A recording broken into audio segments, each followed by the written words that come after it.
up, cause I ain't got nothing to do. Sauce me up. I'm bossing up, cause I ain't got nothing to prove. Bossing up. Sauce me up, cause I ain't got nothing to do. Sauce me up. I'm bossing up, cause I ain't got nothing to prove. I'm bossing up. I'm saucing, I'm bossing. I'm saucing, I'm bossing. I'm saucing, bitch, I ain't got nothing to do. I'm saucing, I'm bossing. I'm saucing, I'm bossing. I'm saucing, bitch, I ain't got nothing to prove. I put this shit on every day like it was Easter. I put that shit on. Got these bows right in this bitch like it was Christmas. Merry Christmas. Can't fuck with niggas, be talking to them pillars. They really bitch. Make me load a banana clip and go gorilla, yeah. I get chiller when I'm feeling like P. Miller. I done been broke, I remember them cold Decembers. I came up to catch a plays in the runner. I really did it. I'm certified, you can check my credentials. I really am. Ask about me, they gon' say that boy get though. I hit that bitch when the bank closed. Made 100 bonds soon as I had came home. You can't name a hood that I can't go to.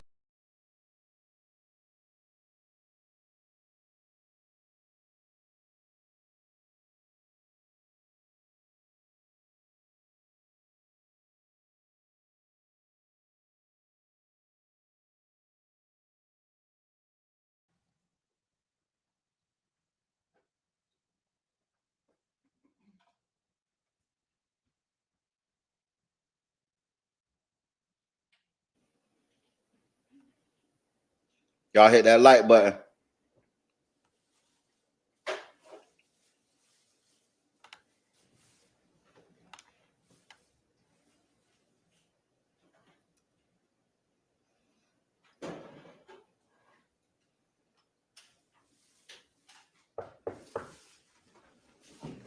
You're answering? Yes.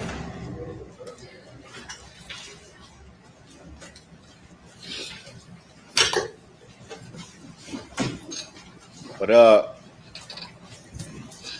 Salute, salute. Hit that like button. Hey, John, good morning. Good to see you. Hope you have a pleasant weekend. In any event, we're back on. We're going to copy. We see it. Thank you. Let the record reflect the presence of Mr. Dennis, his counsel, the assistant state attorneys, ladies and gentlemen, our attorney. As I said, ladies and gentlemen, I hope you have a nice weekend. I think we're all ready to proceed. Is we're ready out there? Got to you bring them in, please.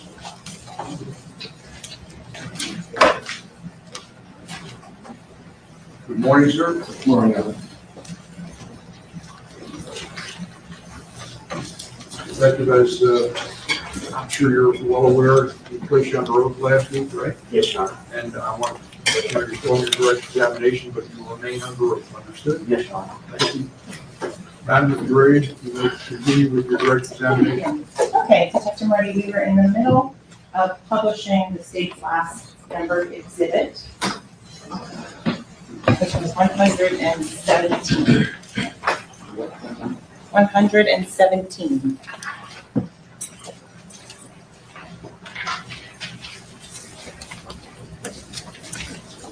Salute, salute.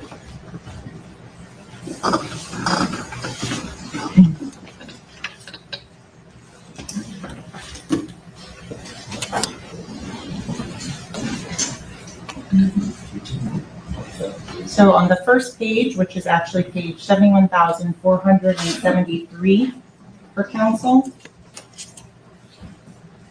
then we were discussing the user and the messages between YNW Melly Instagram and JKingRN. Excuse me, Ms. Bradley, the monitor's not working. Oh, let me turn that on. Thank you.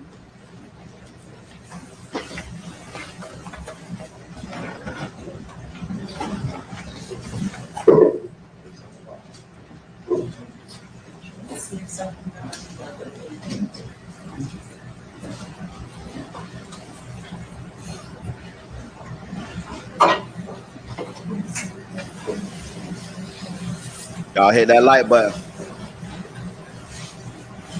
Okay, turn it on and off. Okay. Well, it might be a little inconvenient, but if you could, perhaps we could just use this screen here. Yes, ma'am. So Detective Marty, if you could publish the text of October 24th, 2018, 5:01:23 UTC from the user J King. All right. that the text was, Jamel Demons, go lay down, I love you, all in capitals. And remember, demons like rhymes with lemons. I know. Okay, going on to October 26, 2018. Publishing the next message here, and this is 10:58:02 UTC. If you could remind us again, the math calculation on October 26th of 2018 to get from UTC time to local Eastern time. You just subtract 4 hours from the what you see at UTC, and that gets you into the Eastern Standard Time. Okay, and so who was the author of this message and who was it sent to? The author was J. King RN, it was sent to YNW Melly. And what was the content of that message? Are you okay? Question mark. I'm here in Miami. Send me an address. I'm by the stadium. I'm a mess. Good morning. So staying on that same thread ID, October 26th, 2018, and for Defense Counsel, that's page 75,935.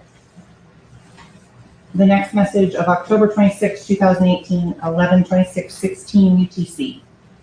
What is the message? I'm so worried. I'm here. Do you want me to come to your house? And going to the next message, the response. And who is that from? It is from the account of YNW Melly, and it is to J. King RN. And what is the content of that message? I'm good, Ma. Continuing down the next message in that thread, October 26, 2018, 11:26:31 UTC. Who is the author? The author is J. King RN. And what is the text of the message? I love you. And who is it sent to? YNW Melly. So in this situation right here, they still trying to show proof to the jury that this is Melly's phone. The phone that shows that it was in the car at the time of the murder. The phone that shows it walked around the car after the shots. This is Melly's phone.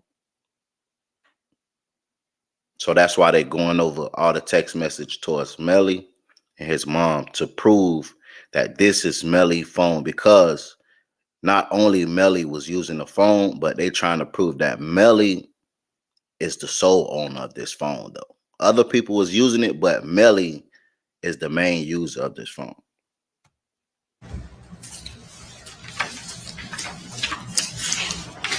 Continuing on page 75,936 for Defense Counsel. And at the top of the page, the message of October 26, 2018, 11:26:38 UTC. The message is, love you too. And who is that from? YNW Melly to J. King RN. So the response message, October 26, 2018, 11:26:58 UTC. What does the message say? I need to find a hospital near you. And who is that going to? J. King RN is the author, and recipient is YNW Melly.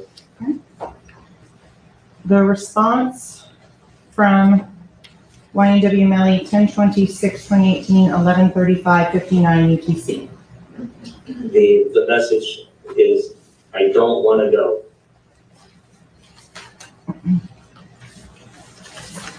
So Detective Marty, I want to take a break from the Instagram for a second. We'll come back to that one. During the course of the investigation, did you author a number of search warrants? Yes, ma'am. Approximately how many search warrants do you think you authored? Well over 40, ma'am. Okay. Did those include search warrants for the Instagram social media of Cortland Henry? Yes, ma'am. Approximately how many of those were done for Cortland Henry? We did one for Cortland Henry's Instagram account, one for his Gmail account, and one for a phone number associated with him. Were there any indications in those social media accounts or anything else that he was using the YNW Melly account? No, ma'am, none whatsoever. Were there any indications that Mr. Henry or anyone else was saying contact or talking about any indications of using the 9007 phone number? No, ma'am.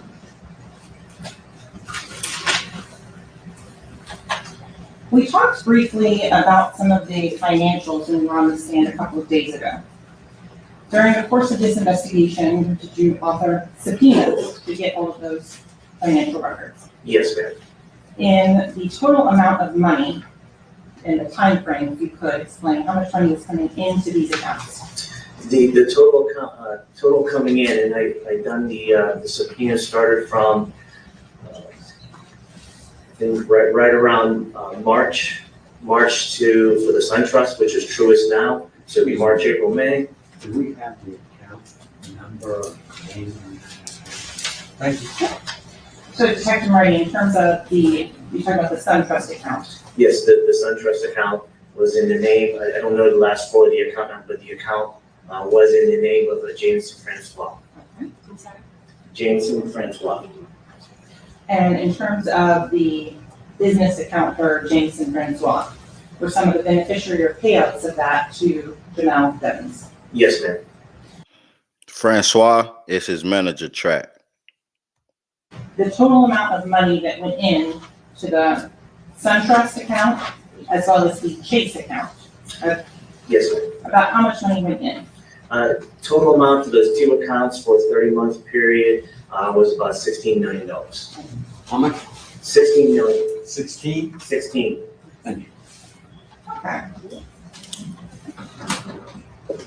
Detective Murray, in terms of the swabs that were put into evidence previously from the Jeep, do you know on what date the swab of the interior passenger door for the rear driver's side, do you know what date that was collected on? 10/26/2018.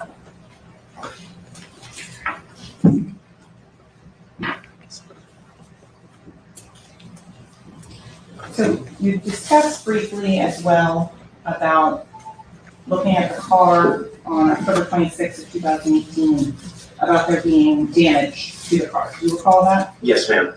You would, and I'd asked you in this question as to, do you recall if there was a discussion as to how the car had been damaged previously? Yes, ma'am. Have you had the opportunity to review the statement since that you took at Portland Henry? Yes, ma'am. He say 16 million, but I want to say this though. The manager, Track, told the detectives that Melly is broke, that Melly is not really making no money. So my reason for that, I think they either took the money out the account and put it somewhere else just in case they try to take the money or what. But Track told the detective that Melly is broke and Melly don't really make no money. But this detective saying it was 16 million that accumulated in that account. Do you now recall where that damage to the front hood supposedly occurred? Yes, ma'am. And where was that? In Atlanta, Georgia.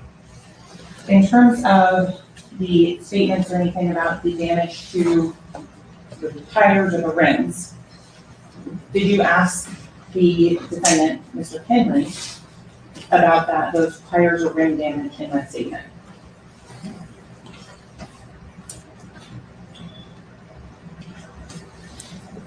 And if you don't recall, Yeah, I don't recall this time. so I'm gonna, with looking at a copy of that statement, refresh your recollection. Yes, ma'am. So looking in the defense counsel, page 6 of 13 of the transcript. And it's going to be, this thing is really good. Read that silently to yourself.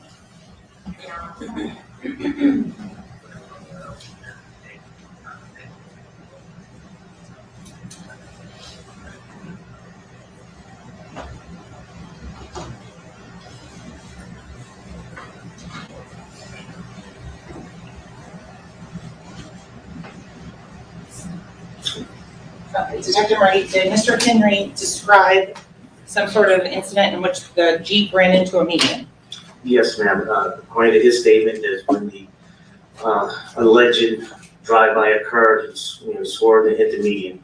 Okay, and did you notice any damage or anything consistent with that on that Jeep? No, ma'am. So you mentioned you've done on a Facebook account on that. And so I'm not going to be showing what they previously shown to defense counsel and marked as states in tuple R.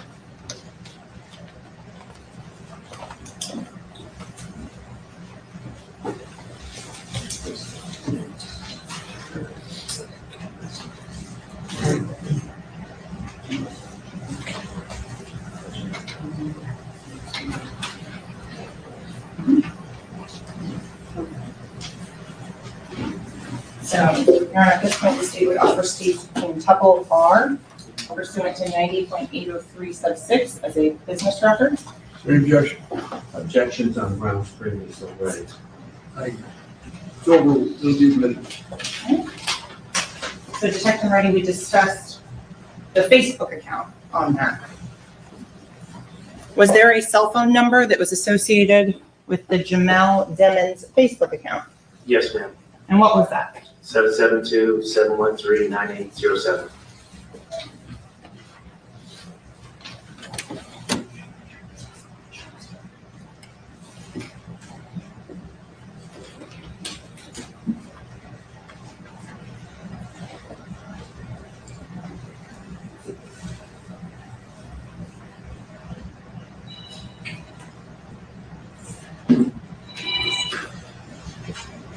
Okay. Publishing page 1. Detective Moretti, could you explain the line where it says date range?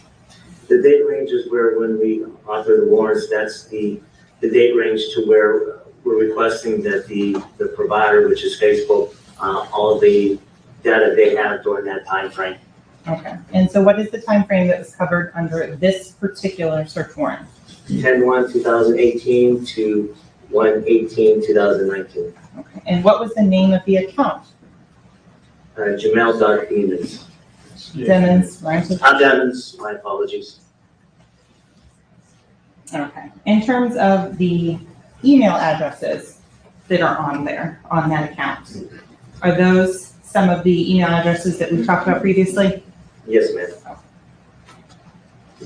On the registration date, September 19th, 2010, what is that? That's the date that the account was created with Facebook. Now, the next thing is part of page 1 is listed as mobile devices. What are the mobile devices are a portion of the Facebook returns? That's all the mobile devices that are connecting to the account. And does this go back until the creation date?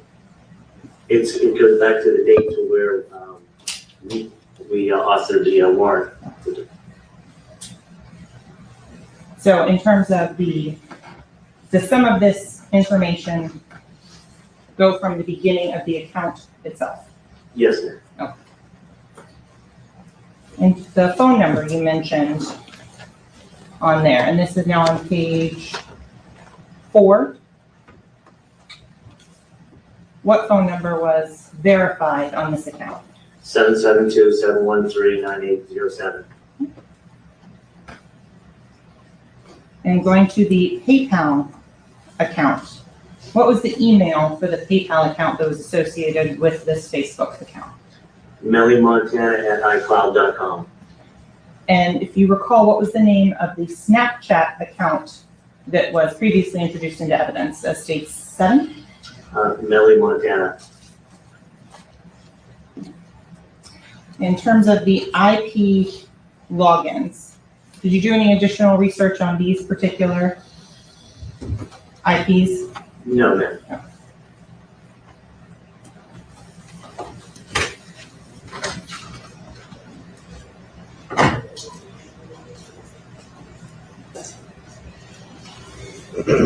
During the course of the investigation, did you have the opportunity to review all of the messages and content on Facebook? Yes, ma'am. Was there ever any indication somebody else was using that account? No, ma'am.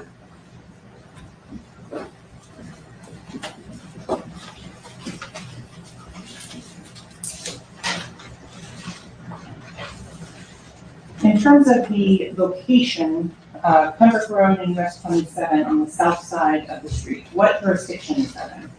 City of Miramar, What county? Broward County, What state? Florida. And in terms of the individual that you've been identifying as Janelle Demons, do you see him in court today? Yes, I do. And how do you recognize him? He's wearing a black jacket, white shirt, sitting next to Mr. Allison.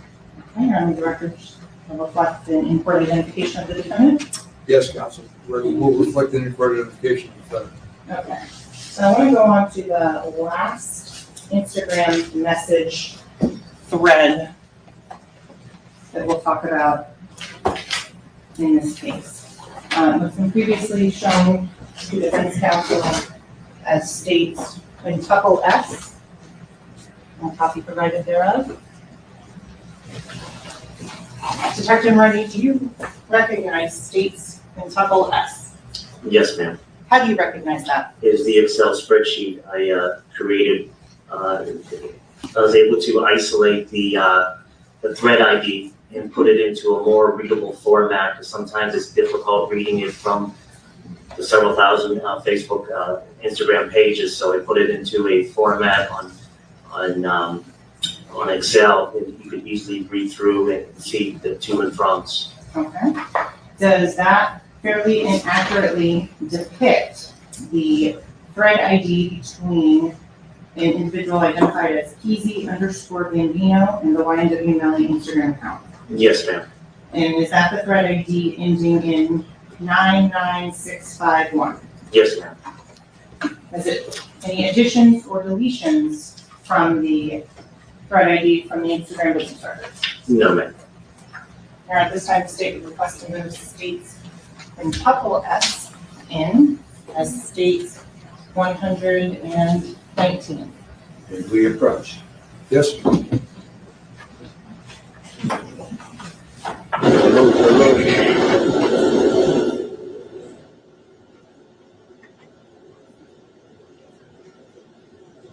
Good morning. Good morning. Good morning.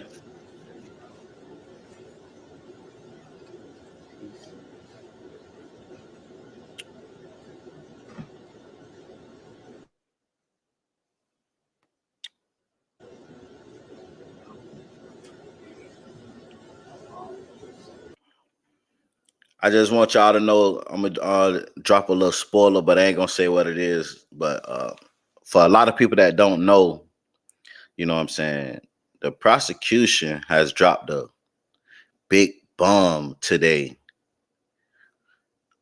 on the jury. So we're gonna keep watching. But they most definitely dropped a big bomb today on the jury. They mentioned this earlier in the trial, but they didn't show the proof. Now they showed the proof.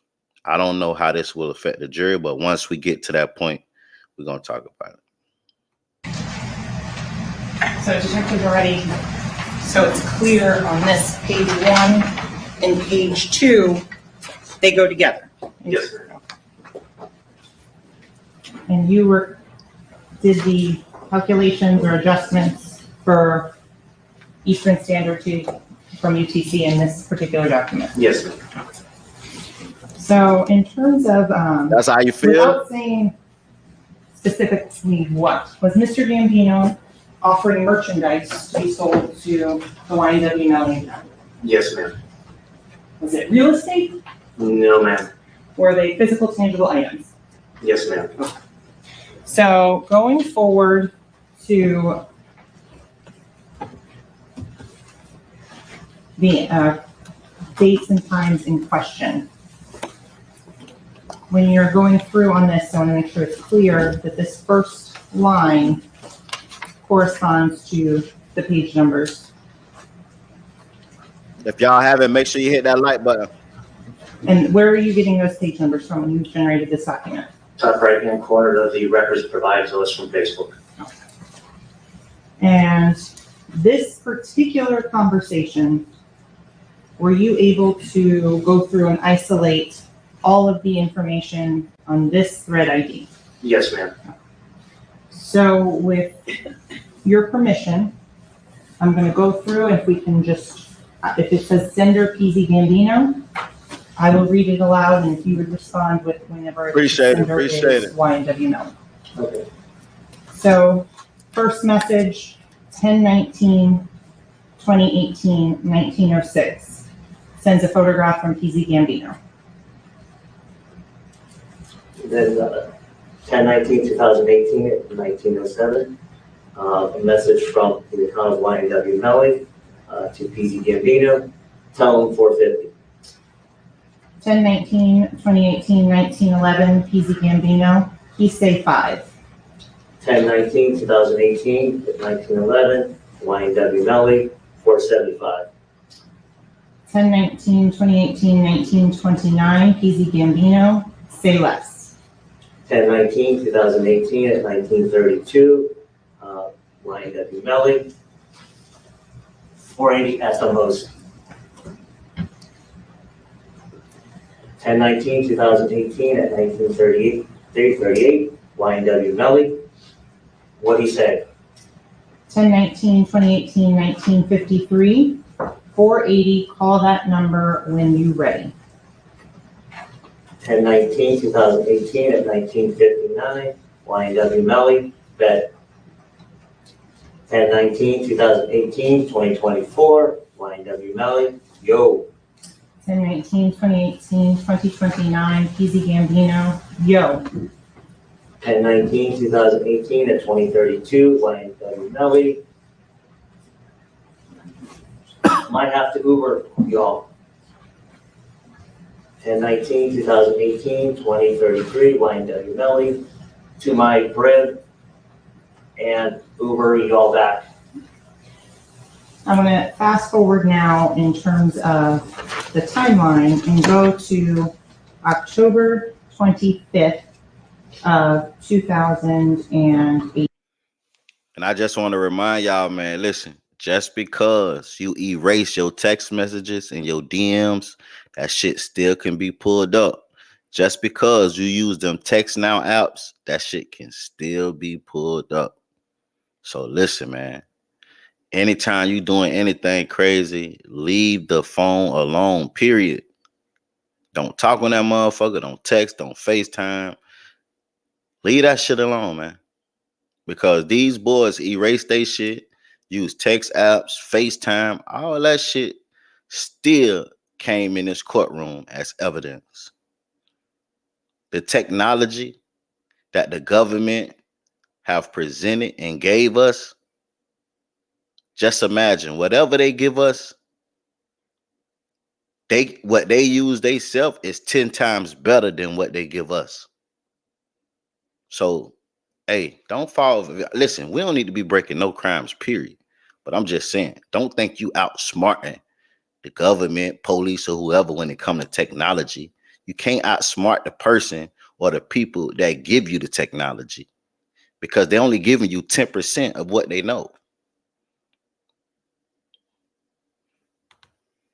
18.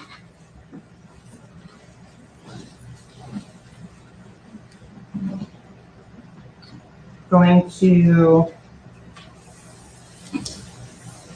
specifically 10/25/2018, 1436. PZ Gambino, you got a old iPhone you don't use. 10/25/2018, 1442. PZ Gambino sends a photograph. 10/25/2018 at 1540, YNW Melly, hell no. 10/25/2018, 1542. PZ Gambino. I thought so too, but shit, they still dropping witnesses. So I thought the state was done. Hey, man. Damn, all right. 10/25/2018 at 1543, YNW Melly, you need one? 10/25/2018, 1543. PZ Gambino. Hell yeah, dog. I need a phone ASAP. Okay. 10/25/2018, 1940, YNW Melly, the response is an unidentified emoji. 10/25/2018, 1940. PZ Gambino. YNW Melly. Unidentified emoji. So when it says unidentified emoji, how are you able to translate that or see what those are? It's usually little tiny like rectangles or little squares that identifies its emoji, but when we try to put it into a Word document or something to translate to see what it is, we don't read it. Okay. Do some of them translate in a Word document? Some do, some don't. Okay. So going to October 26th of 2018, not this specific conversation, but in reviewing. If you haven't already, hit that like button, man. Hit that like button if you haven't already. The totality of the Instagram messages are people checking in with the defendants or the YNW Melly account. Sustained. Are individuals sending messages to the YNW Melly account? Yes, ma'am. In terms of, are there responses to each of? When they go on break, we're gonna watch Melly manager interview him speaking on the case. So y'all wanted to live, damn near all day I'm going live. So make sure y'all hit that like button. Each of those messages from the YNW Melly account? Sometimes, yes, ma'am. In terms of images and photographs that were circulating on social media on October 26th of 2018, were they all fair, accurate, and true statements as to what happened? Yeah, they're still on the phone. Sustained. In terms of the October 26th, 2018 Facebook messages and social media information about these shootings that had happened? There was a lot of false images. Sustained.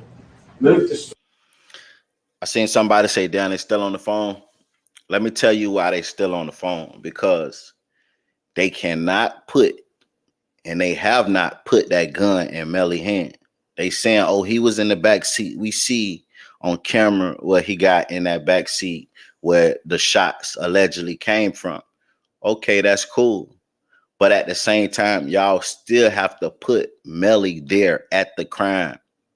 Y'all still have to put Melly there at the time of the crime. And they can't do that. And only way they can do that right now is with the phone. So that's why they trying to paint this picture in the jury head that this is Melly's phone. And Melly was with his phone. But at the same time, let's think about it. Just because Melly's phone was in the car at the time, mind you, he got out the car. We don't know if Melly left his phone in there or not. So that's why they're trying to paint this hard picture in the jury head that this is Melly's phone, hoping that the jury will fall on this evidence of this is Melly's phone to find him guilty. Because everything else, they really dropped the ball. They can't put a gun in his hand. They can't even put Melly in the car at the time of the murders. So they solely trying to put this on the judge's brain that this is Melly's phone. If Melly's phone was in the car, he was in the car. So that's why they're going so hard on this phone. put the strike on curative instruction. Jury district. If we could approach? Sure.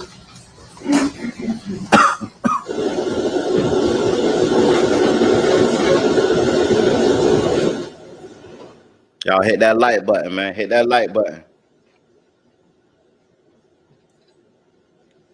Salute, Nikki, baby. What's up?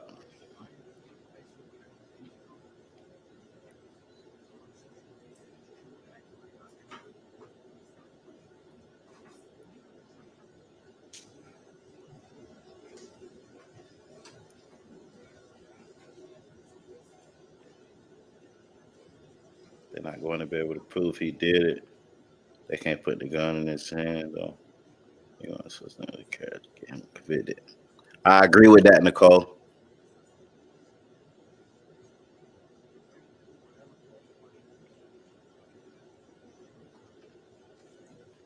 Facts.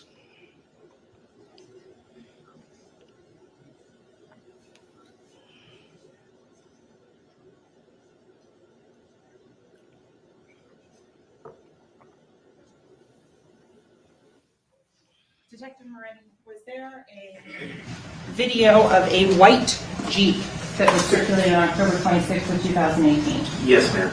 Was there a white Jeep involved in this in any way, shape, or form? No, ma'am. When you are going through the messages, you mentioned that the defendant did respond to some of them. Yes, ma'am. But I'm gonna go and pull up page 75,932.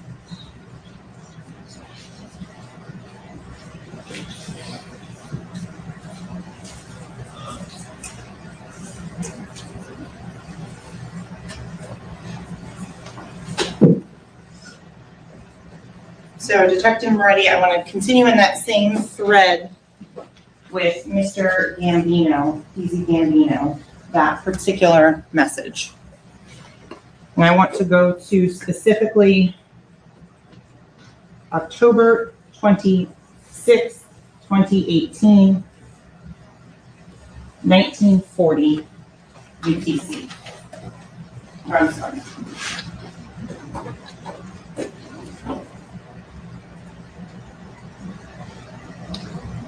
Ten 26, 2018.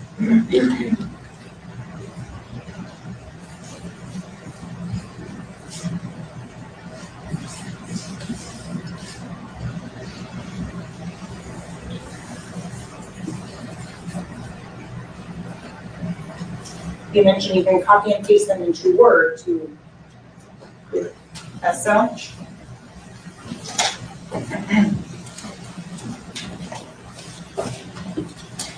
On October 26th of 2018. But let's not forget, this case is based on reasonable doubt. She offered the death penalty, right? Because of the charge that she put on him, they must find him guilty without reasonable doubt. Like, it can't even be a question in mind that maybe he wasn't the one that did it. If anything in this case that was presented, give them the opinion to say, maybe he didn't do it, or I don't know if he did it, then he's supposed to walk. Because the charge, see, she was trying to nail him.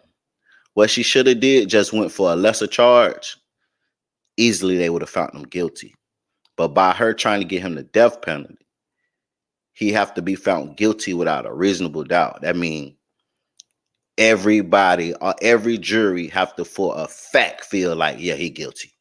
If one feel like, I don't think he guilty because this, he walks. Like, you have to find him guilty without a reasonable doubt. So that's why it may seem like he cooked, but in the beginning of this trial, let's not forget, it was a lot of points that his defense gave to prove that maybe Melly didn't do it.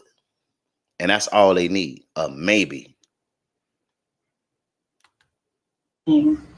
At 20:02:18 UTC, what does the YNW Melly account state? I did that with a smiley emoji. In terms of what was that in response? They just dropped the bomb.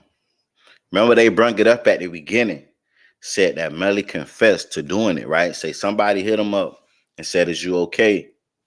And Melly takes back, "I did that," with a smiley emoji. Now, do y'all think this text message right here put the nail in the coffin?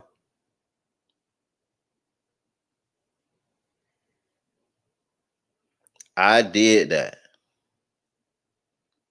Shh. But his defense gonna say, he did what? Y'all don't even know what he talking about he did. This could be meaning anything. That's what the defense gonna say. Remember, they brung it up early, but the reason why they present it last, so it's on the jury brain.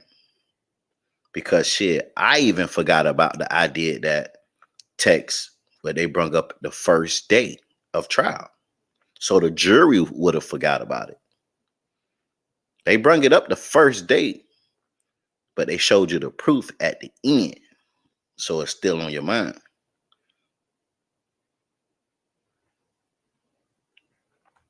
in response to from the PZ Gambino account. Objection. Overruled. The PZ Gambino account asked him if he was okay, and his response was, I did that, and placed a smiley face emoji. And the next message from 10/26/2018 at 16:02 from Eastern Standard Time. The YNW Melly account says what? After that, SHHHH. And could you please stand and point on the right side of the screen exactly which part you're saying where the YNW Melly account says, I did that? I did that. This is the thread ID. This is the text. This is the author. This is the recipient. Then you come down here, same thing. The ID is for the actual message, which is just specific that one message. Then the thread ID is the actual continuing message. Then come down here to it says text. The SHHHH.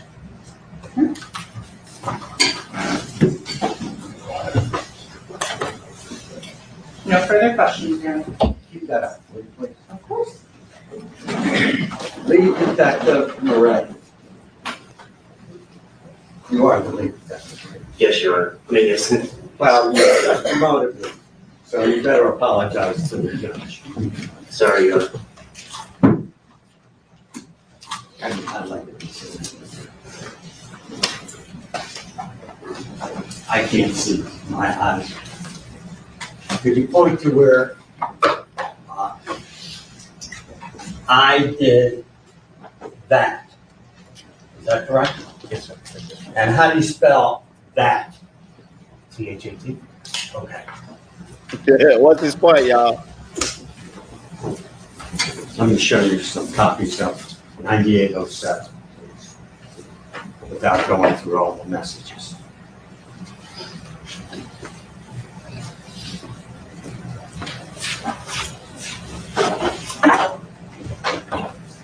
They're all from exhibits that you would have seen.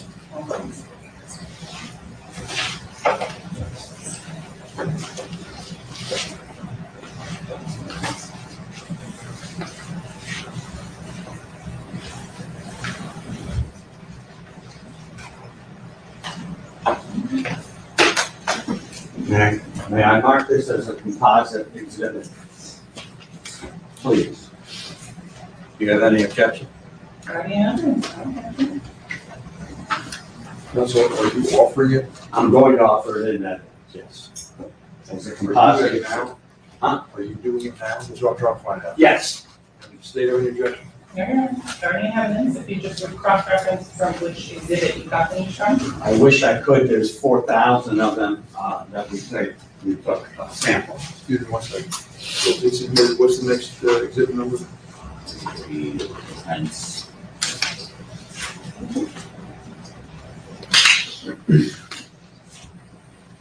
Be pre-marked as defense exhibit D It's going to be offered in evidence, so and offered in evidence as defense 4.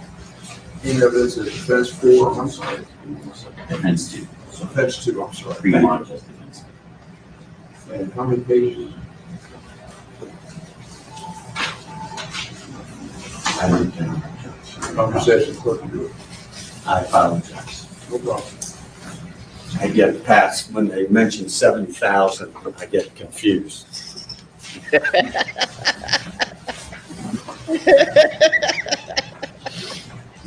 And while he's marking them, may I ask the witness a question?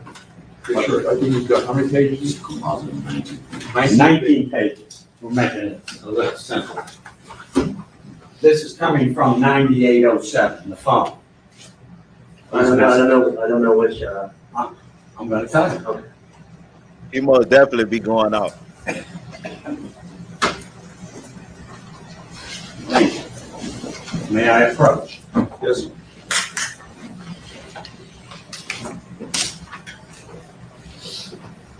Spelled on this, T-H-A-T, that, correct? correct. This is coming from the 9807 that the state has introduced thousands of pages indicating Counsel testifying. Overruled.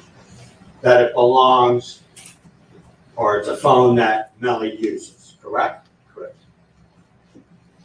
Page 1 of defense exhibit coming from 9807. Will you tell the jury how he spells that? Dat, D-A-T. D-A-T. Oh shit. Page 2. He might have something. Will you tell the jury how he spells that?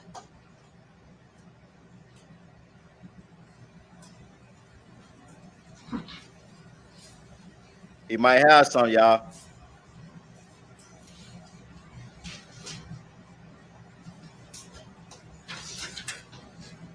D-A-T. D-A-T. Not T-H-A-T, D-A-T, correct? Right. Okay, this is what Melly lawyer is doing. Y'all see the prosecution just showed a text message from Melly allegedly said, I did that, and he spelled it T-H-A-T. But Melly lawyer is showing you Melly don't even spell that T-H-A-T. He spelled that D-A-T. So the lawyer gonna fight and say this wasn't Melly texting. Because Melly don't spell that way. Melly spelled that D-A-T. Do y'all think he got a good argument? Because let me tell y'all something now. When it comes to writer's expert and stuff, that's what they go off. The way people spell stuff and the way they write it. So do he have a good argument? Melly don't spell that T-H-A-T like that. He spelled D-A-T. And on that message that said I did that, that was T-H-T. And Melly don't spell it like that.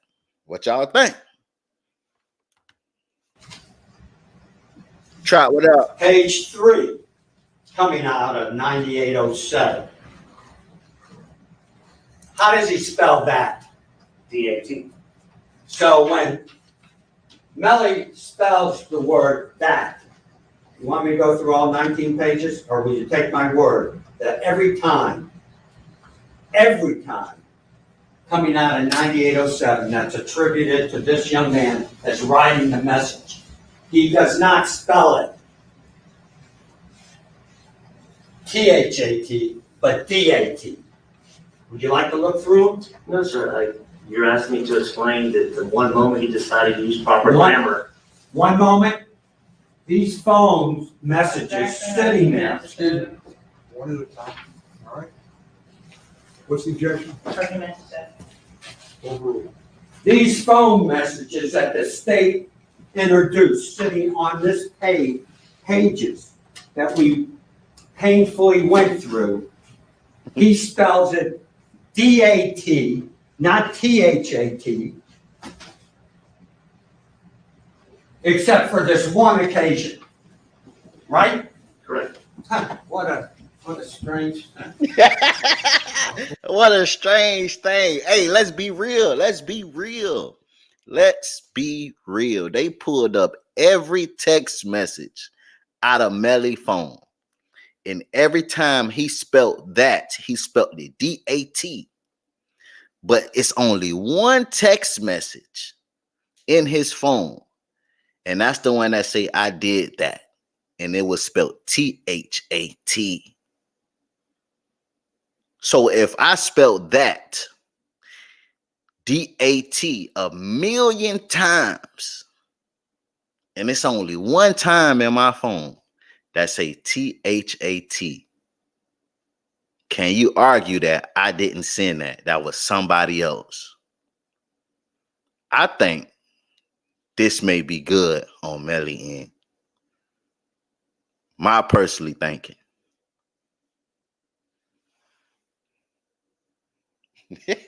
Hey, Nikki baby ain't going. Hey, I'm telling you that. Let me tell you something though. When it comes to a writer's expert, something like that, when it comes to a writer's expert opinion, that shit will get the person off. Because that goes along with the way they write and their grammar.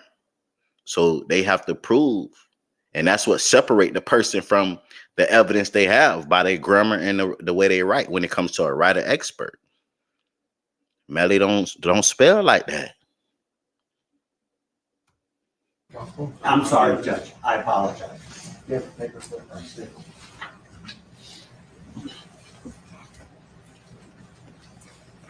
Put it on the table.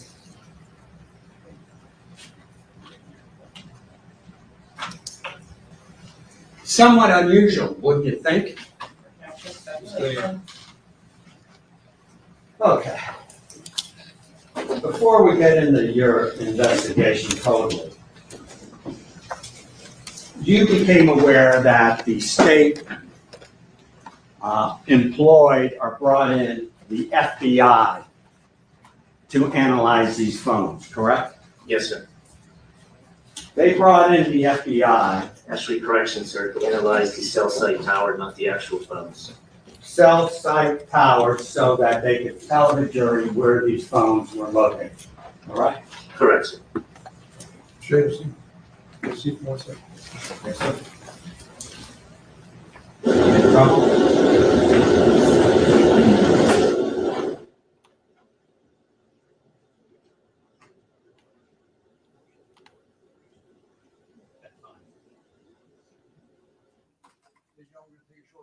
Do not discuss the case, don't form any opinion about the case, don't allow anyone to discuss the case in presence during no research. This is no pin on your chairs, we'll be back with you shortly. Thank you.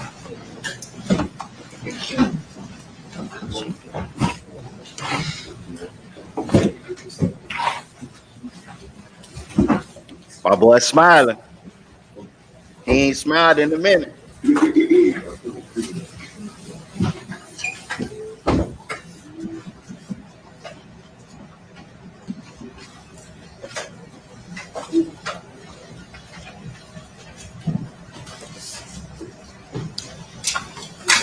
All right, let the record reflect the jury stepped out, counsel remain along with the defendant. I understand that the defendant needs a restroom break, we arrange it for that as well.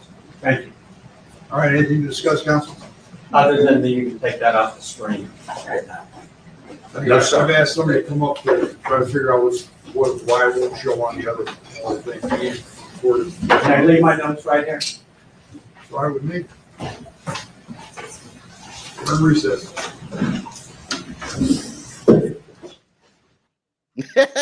Nikki baby. She hey man, Nikki baby is going in on that boy. Hey, listen. we don't know that Melly do it though. We don't know. Nikki baby say, man, listen, mother, hey man. Nikki baby is showing out, man.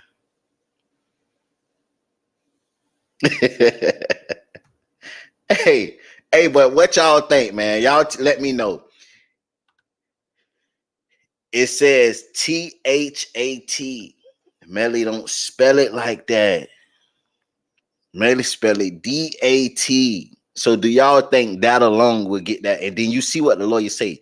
They say, is there anything else? You know what I'm saying? He said, get that off the screen right now. Get that off the screen right now. That ain't my people's did that though.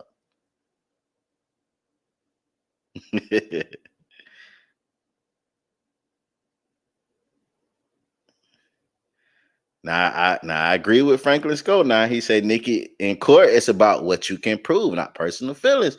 That's correct too. Now, Nikki. Say, why is manager ain't on the stand but taking interviews? That's the manager was a big part of the case, man. That's what confused me too. Why he ain't a witness, because he the one that gave up the phone. And witnesses allege that he allegedly got rid of guns and stuff. So that would have been a witness that we most definitely need on the stand. We could he went with that hands down. Yeah, man, they ain't spell it right, man. his manager police. I beat these in real life. I got papers to show it. Okay. That's enough to give them doubt. That's enough to give them doubt. Remember, this is a reasonable doubt case. All you have to do is give them a little doubt. And Melly is innocent. That alone, not including what they done went through all through trial, but that piece of evidence alone can set Melly free for reasonable doubt. Because Melly usually spell it D-A-T. But that was spelled T-H-A-T. I can argue all day that wasn't me. That wasn't me. If somebody write a bad check and they write their name and they use like a cursive D, right? And then just this one day on this bad check, they write a regular D instead of cursive D. When it come down to it, the bank gonna try to prosecute them. When we go to court, I need a writer's expert, right? That expert gonna say, look, he did not do this because every signature he write is a cursive D. But this signature right here, it's a regular D. This person did not do this. That alone will get that person off.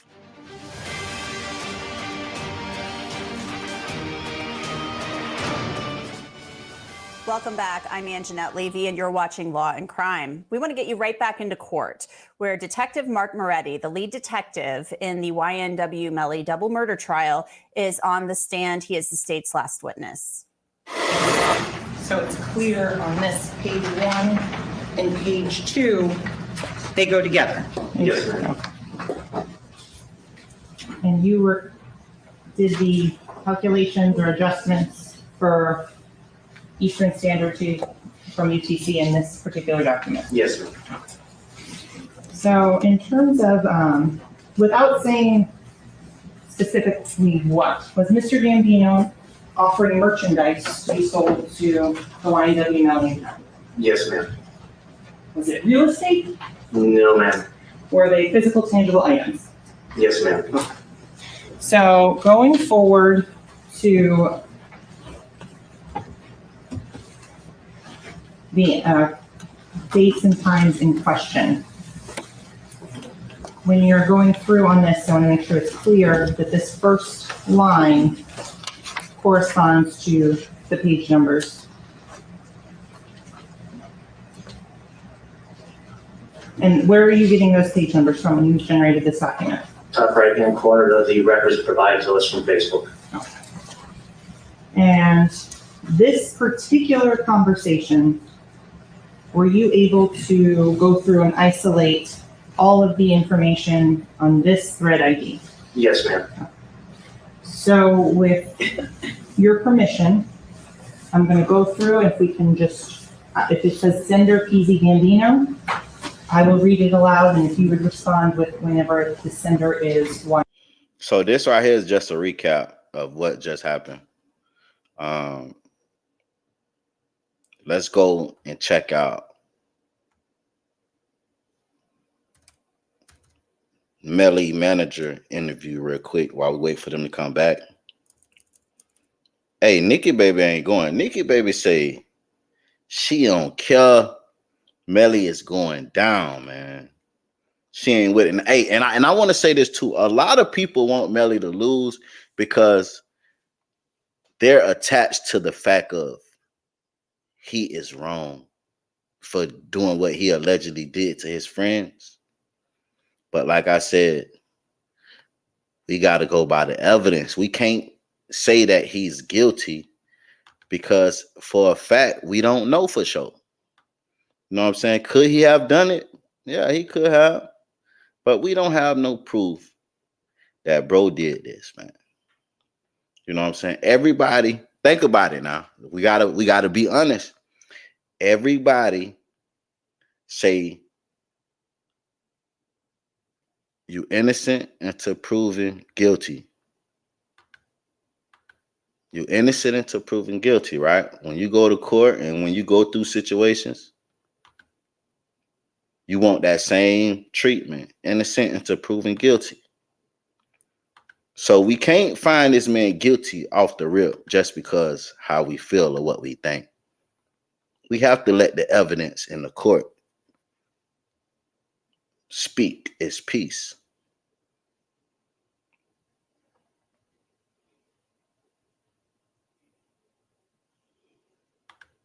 This is Melly manager right here, man. He's doing the interview with Law and Crime. He's also the one that gave them the phone.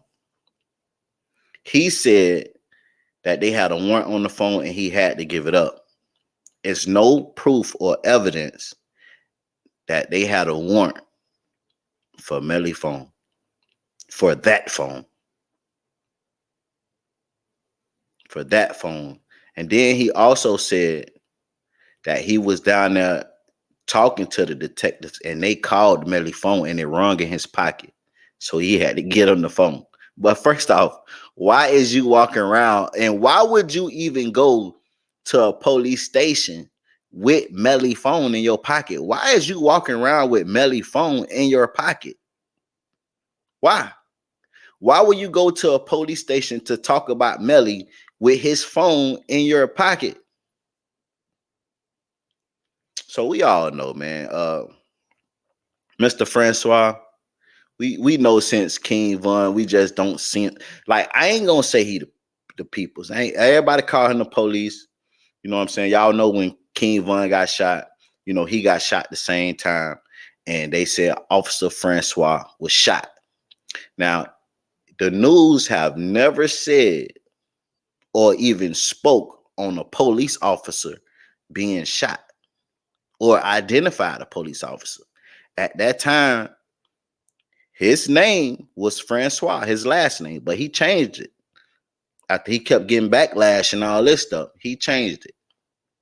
But it said Officer Francois was shot. He was shot and his last name was Francois. That's why a lot of people started going with the narrative that he was the police. But since the King Von situation, everybody been saying something ain't right about bro. And I'm not gonna call him the police, but I agree, man. Something ain't right about him, man. You know what I'm saying? That just human instinct. Something ain't right about dude. You know, and y'all got to think about it too, man. It's a lot of people that's in your circle that really don't mean you no good, but in your face, they act like they'll ride or die for you. But behind your back, they really praying on your downfall. So, you know what I'm saying? We know it's some evil people out here, man. It is some evil people out here, gang. Trust me. But let's get into this interview before they start back. And been innocent ever since it started. You know what I'm saying? He would not commit no crimes like that, no heinous crimes like that. YNW Melly's manager, 100K Track, talks about his client as he faces double murder charges in the deaths of his friends. The state's case coming to a conclusion soon. I'm Anjanette Levy. Welcome to Law and Crime's Sidebar Podcast. Before the week. Hold on, gang. Hold on. I think they came back. Hold on.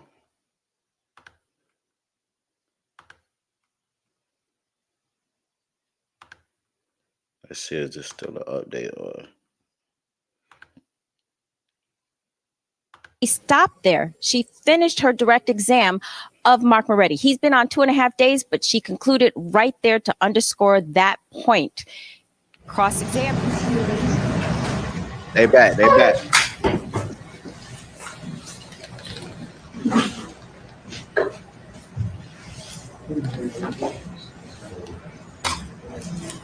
Hey, I must say though, man, this judge is fed up with this shit. He's tired of it. He's been waking up early in the morning, extra early in the morning, and got to deal with this shit. The reason why this judge is tired of it, because the defense and prosecution been bumping heads since day one. It's been more objections. Listen, I never heard that many objections in my life, Your Honor. You hear me? Bruh is tired of both of they stinking ass. You hear me? He tired of the defense and he tired of the prosecution. He might be even tired of Melly. Like, this bitch is like, for real. Look at him, man. He's just disgusted with this case. He's tired of it, man. Got my boy hairline receiving and shit. See, man, when he first started the case, his hairline was right here. Now this shit, look, man, you can't even see it no more, man. Listen, they not finna stress my boy out, man. They not finna stress my boy. We need to hurry up and get to the bottom of this shit. I don't know.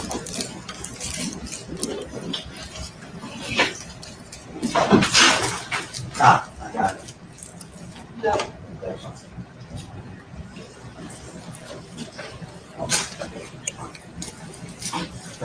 Thank you.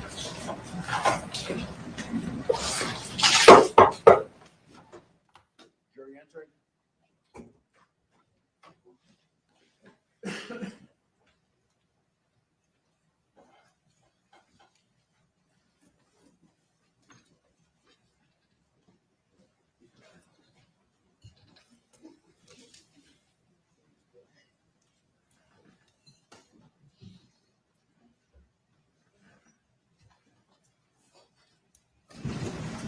Ladies and gentlemen, thank you. Please be seated. Let the record once again reflect the presence of our jury. The defendant, Mr. Evans, his counsel, the assistant attorney, the witness, Detective Mark Murray, who remains on the witness stand. Counsel will approach. I think you're on your, just commence your cross-examination. If you're ready, you may proceed. Thank you. When we took the break, we were talking about the state bringing in the FBI to plot out where the phones were. You remember that? Yes, sir. And the reason they brought the FBI in is because the FBI has a special unit to map out and plot where phones are. And they do that not only in this country, but all over the world. Correct. And the FBI agent they brought in was, in fact, Special Agent Collins. And you met with him? Yes, sir. And he was from the CAST unit. Yes, sir. Which stands for Cellular Analysis Survey Team. Yes, sir. And that is a unit that is brought in not only throughout the United States, but throughout the world to plot out and find the location of phones. Correct? Correct. And to render opinions as to where the phones are located at a particular time. Correct. Now, were you aware that in order for him to do that, one of the things he needed was the name of the cell provider? Correct. Yes. And the list of towers in a particular area that he's trying to locate the phone. I don't know if he needed the list of towers, but that's standard. Would it surprise you to learn that he needs not only the provider name, but the list of towers in a particular area so that he can attempt to map out and tell a jury like this where the phones are located at a particular time? I have to disagree because the platform they use, CastViz, is linked what's called NDCAC. It's the national database of all the cell towers that's maintained in the United States. So the platform they use is constantly updated. Now, when we use the platform we use, we have to update it periodically because more towers are added. So as for the fact that he needed it, I'm not sure about that, sir. Okay. Are you aware that even though they are the Rolls Royce? Hey, y'all hit that like button for me, man. I need like at least 10 people to hit that like button. Hit that like button for me. Locating phones throughout the world, that they cannot pinpoint at a particular time exactly where a phone is at any particular time. Correct. They can only give a general area. Correct, sir. That general area is approximately a couple miles wide, correct? No, it's more like meters as compared to miles. It's accurate, but it's not precise. Now, you indicated to these folks that you looked at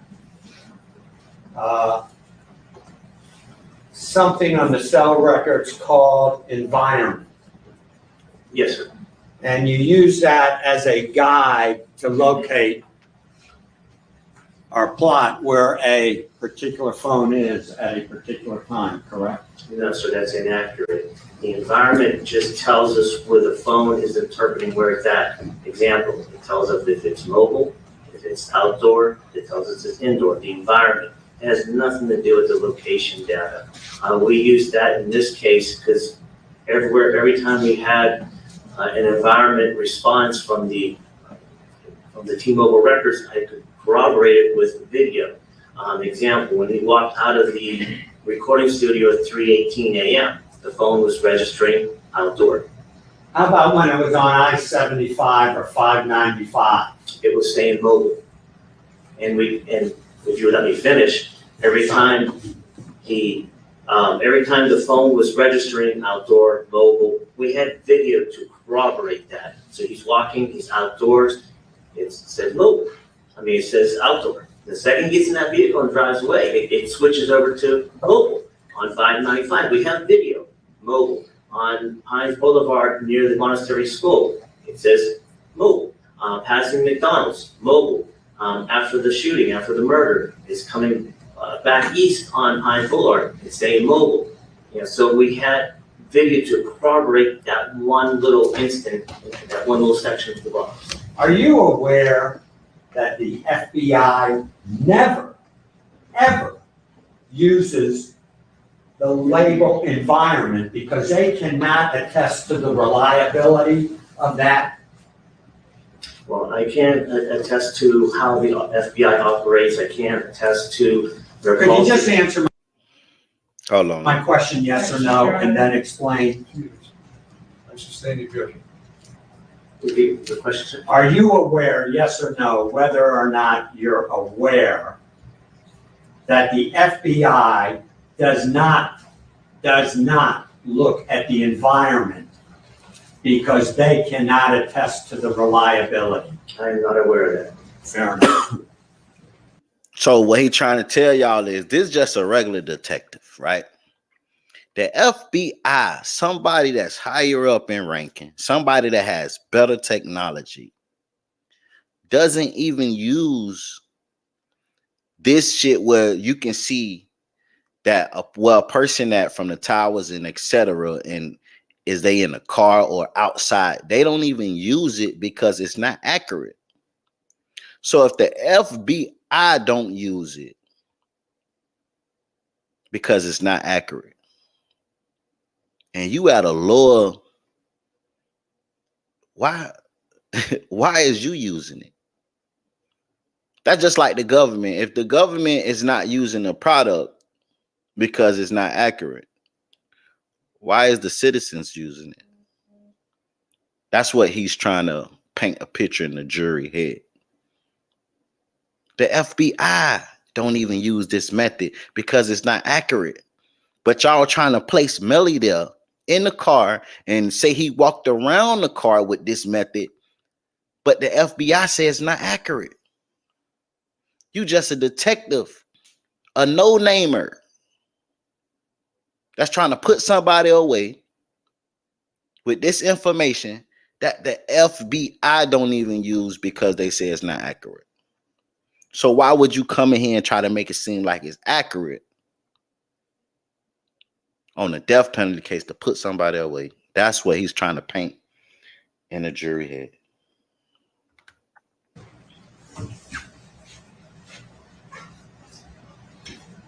You also use latitude and longitude coordinates. Yes, sir. Are you aware that the FBI does not rely upon the latitude and longitude when they determine where a phone is? The latitude and longitude that comes into play on the true call data report of the cell phone.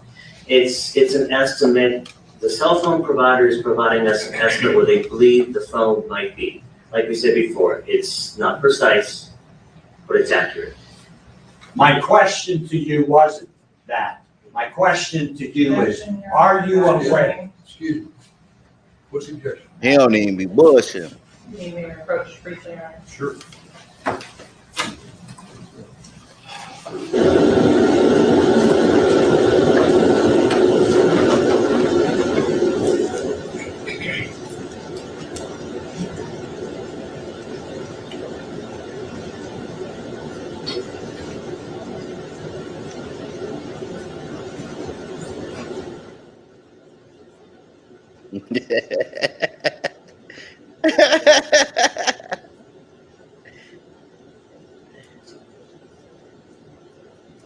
I see you, Nikki. I just can't pin some of the comments. I can't. You on the ass.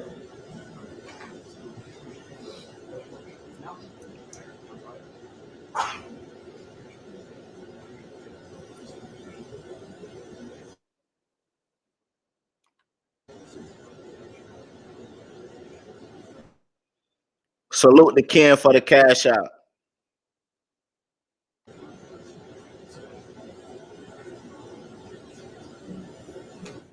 Rephrase the question. Yes, sir. Are you aware, sir, that the FBI does not use the latitude and longitude Salute the Ken for the cash out. He say, keep doing your thing, bro. Y'all hit that like button. coordinates when doing their analysis? No.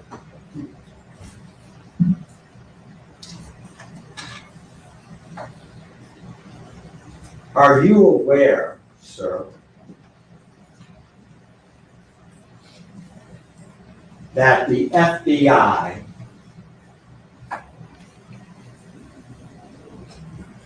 never uses a cellular analysis by itself to prove a case? Yeah, recent.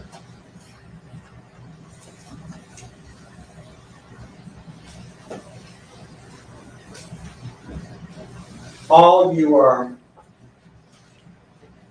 saying, basically, is that a phone may be in a general area, correct? Correct, sir. Cannot be 100% correct, right? Correct. And in fact, depending upon what tower it bounces off on, it could be totally incorrect.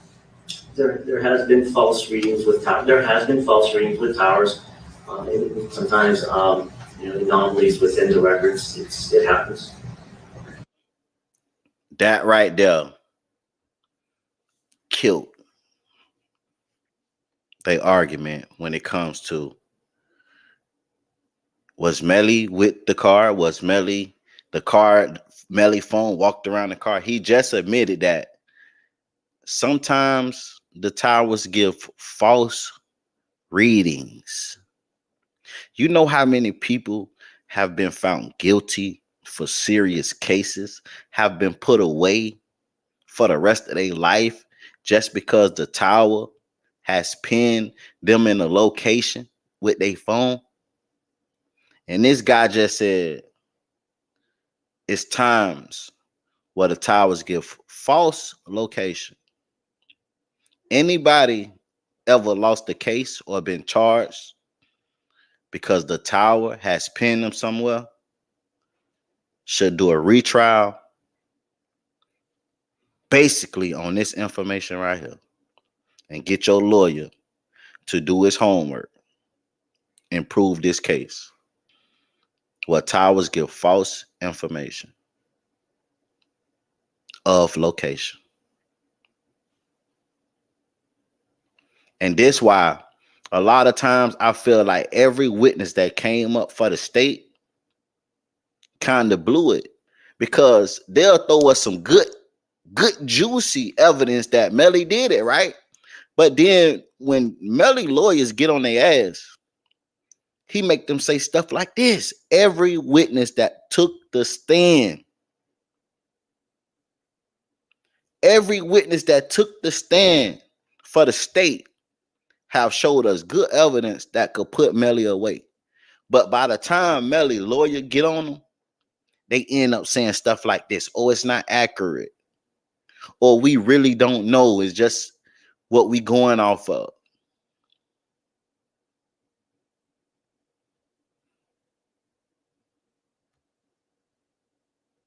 Y'all hit that like button. And we've heard a lot of talk about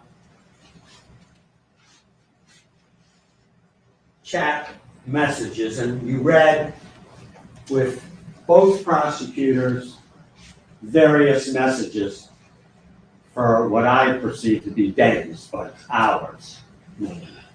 Days. I would agree with you, it was long. Along. And they would say, I'm going to pretend to be Mr. Smith, for instance, and you read the message coming from Judge Murphy, but we get in trouble, not Judge Murphy. How about that gentleman in the back from BSL? Okay. And the messages were read and identified as those two people, the state and that BSO officer sitting in that corner. Yes, sir. Basically, right? Yes, sir. And you're aware, in order to really tell a jury who the person is, you need that person, like this. Suggestion, Foundation. sustain, reprise. You've had training in analyzing phones, Yes, sir. somewhat, correct? Yes, sir. You have been an officer or a detective for some 20-plus years. Yes, sir. In order to identify someone's voice, you would need, legally in the courtroom, as you know, the person who made the phone call, correct? Yes, sir. Or the person who received the phone call. Did you ever speak to, what was his name, Gambino? Yes, I did. Patrick Deloach is his real name. Deloach, Deloach.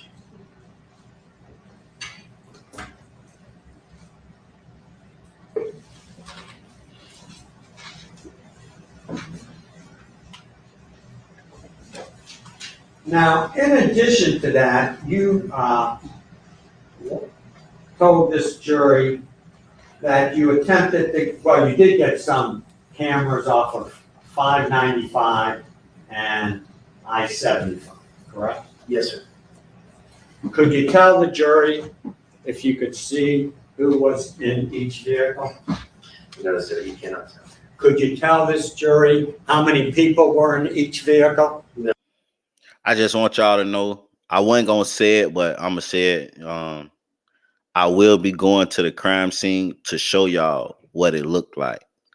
So if anybody do it, I'm gonna do it sometime this week. So if anybody do it right now, after I just said it, you know they was watching us. But I will be going to the crime scene to show y'all what it looked like. Because remember, the state wanted to take the jury and the court to the crime scene, but they said it wasn't safe because they have to cut off the perimeter and make sure everybody's safe, and Melly have to go too.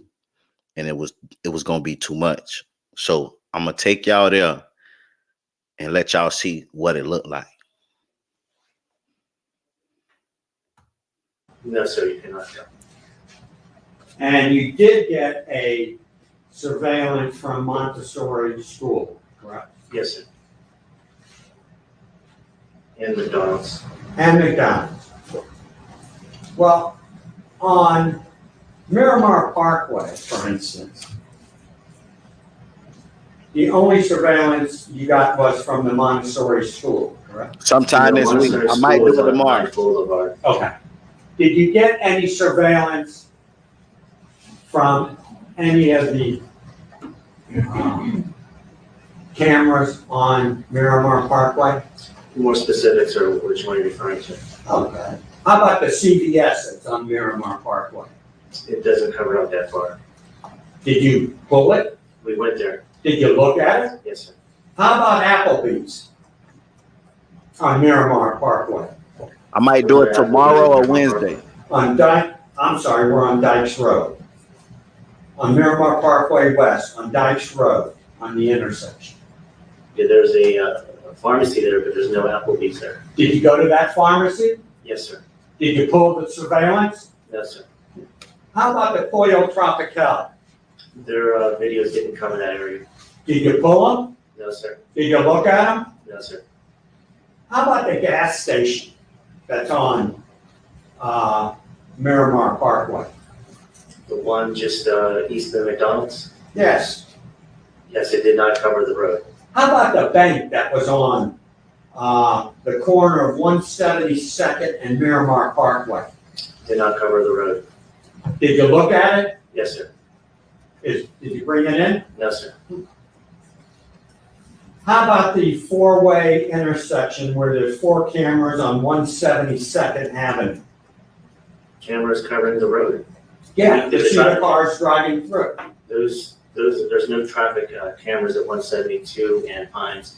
That seems to be a great misconception when people see those white boxes on top of the cameras. Those are actually control the traffic signals. They're sensors. The old sensors used to be in the road. They would burn out. The lights would not cycle properly. So, but there's no cameras. It's a great misconception. Okay, then you said the vehicle turned right on and went south on 184th. Is that correct? Which vehicle? The Jeep? Jeep never went south on 184. Did it make a right turn on 184, the Jeep? Yes, sir. That would be north. Yes, sir. My mistake. Did you look at the camera at Publix that's on that road? Doesn't cover the road, sir. Did you pull it and look at it? We went there. It does not cover the road. My question is, did you look at it? Man, Yes. stop the cow. Whack How about Sunset Lakes Elementary? That's there. Did you pull that camera, sir? No. Man, why you capping on Whack, man? You know Whack did not send you the music 101, man. From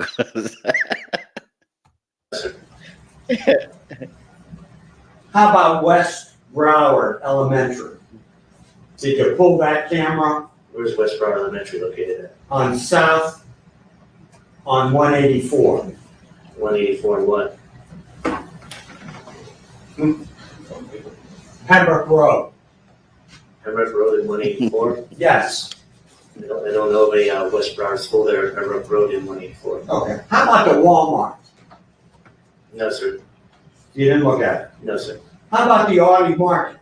Did No, you look sir. at that one? No, sir. How about the Walgreens? No, sir.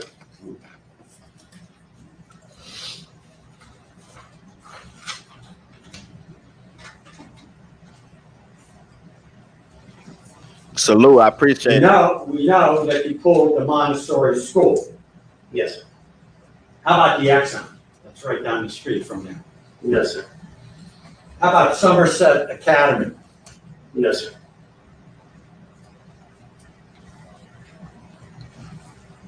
How about the Tractor Supply Company on that street? Did you bother to look at that camera? We're specifically on Pines Boulevard to Tractor Supply. 190 what? 192nd. No, sir. Hey, y'all hit that like button for me. You missed quite a few cameras. No, sir. No.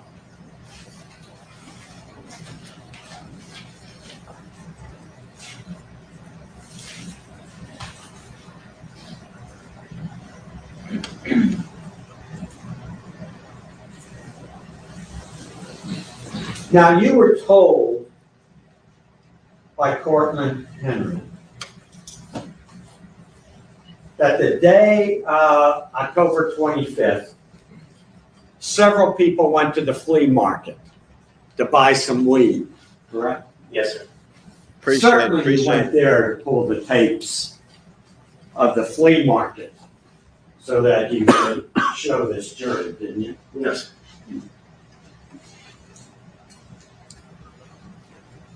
Facts. But you did a helicopter ride to show this jury this route on what day? May 2023. May of 2023, Yes, sir. after this trial started. Correct? Action, Your Honor. Suggestion.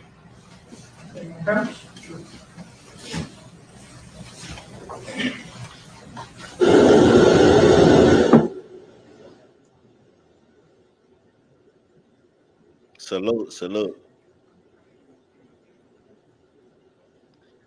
Hey man, I ain't gonna lie. This lawyer right here, he be on top of that shit, man. He don't be playing. He don't be playing. He be on their head, man. He most definitely make you bring it.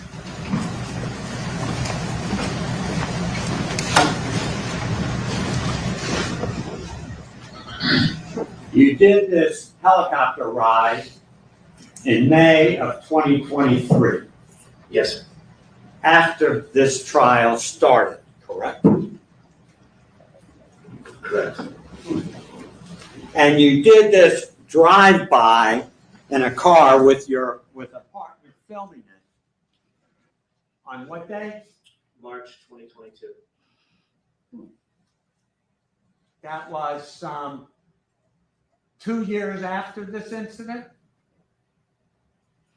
4 years, actually, sir. 4 years.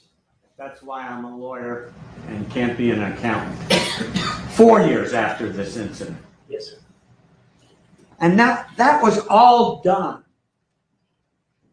Get that cash out, King. at the I damn request so of the get state it. of Florida, correct? Correct. The prosecutors in this case, Yes, correct? sir. Yes, sir. 4 years after the incident. Yes. 4 years after this young man. Excuse me? That's the answer. Thank you. Sustain. 4 years after this young man surrendered, correct? Sustain the objection. Ask your next question. Let's look at Exhibit 115, if I could find it. That's the blue phone, I think, that was in the vehicle? The black OG phone. The blue phone belonging to Chris Thomas, or the one belonging to Anthony Williams, or the one was in the back seat rest? Okay.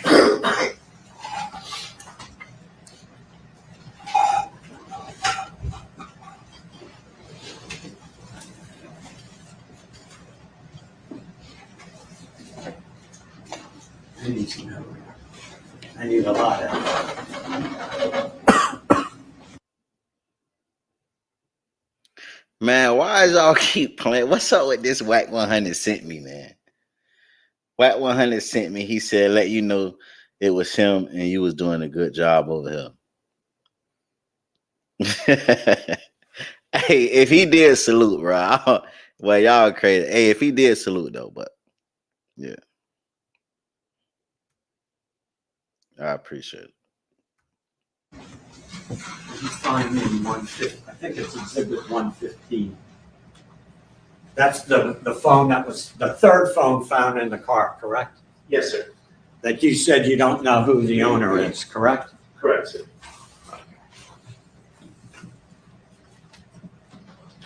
Salute to the 100 team, man. Anyway.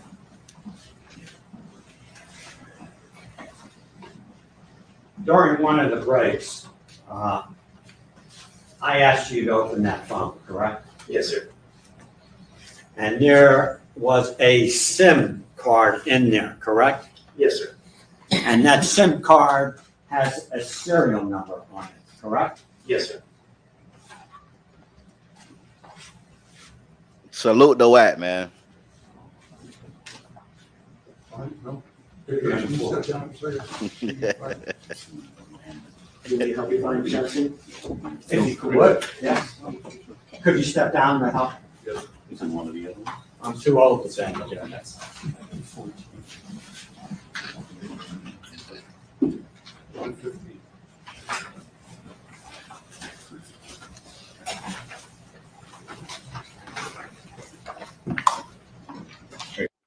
You say how you cash out me. The cash app is pinned at the top of the chat. That link at the top of the chat, the cash app is pinned. Because they got a lot of fake cash apps out here. So make sure if you're trying to cash out me, hit the link that's at the top of the chat.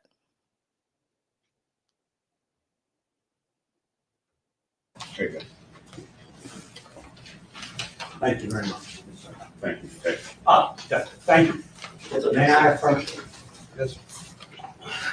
115, is that correct? That is 115, State's Exhibit 115. Could you open that, take that phone out, please?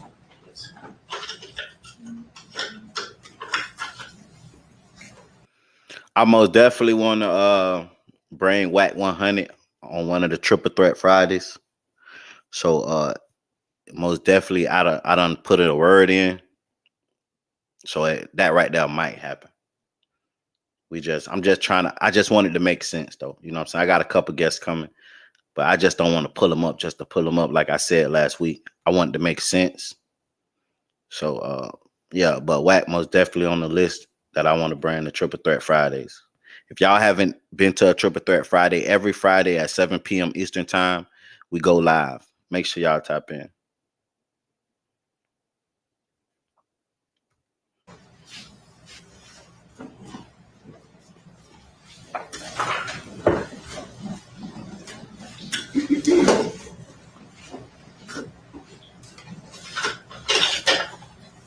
I'm just going to put gloves on just because there was blood on at one time. I don't blame you.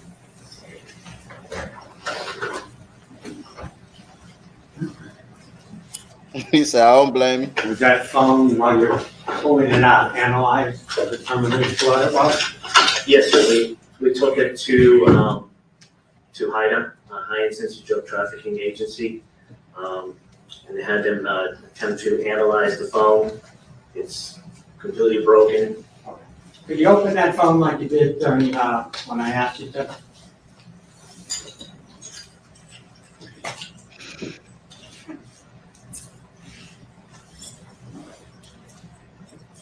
Don't pull out your burglary key now. It's not a burglary tool. It should be a burglary, sir.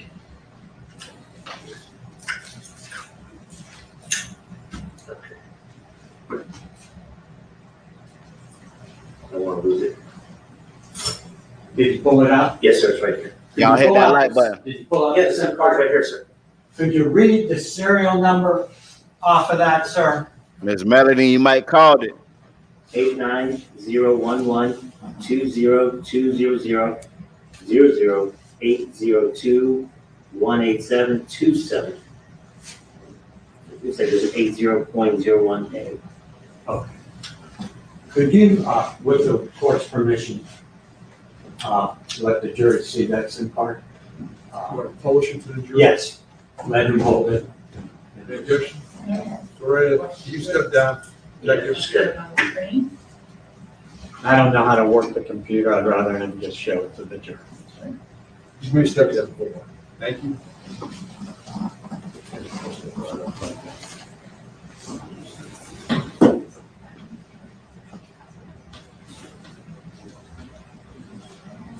That's what a SIM card looks like. That's how the phone communicates with the tower.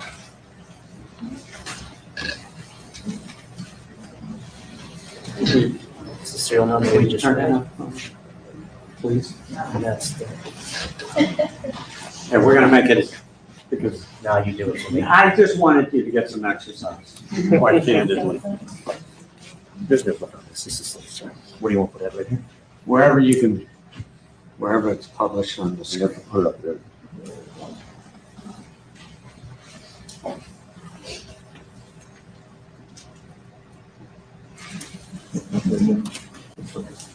Okay, we're gonna leave it there for a second.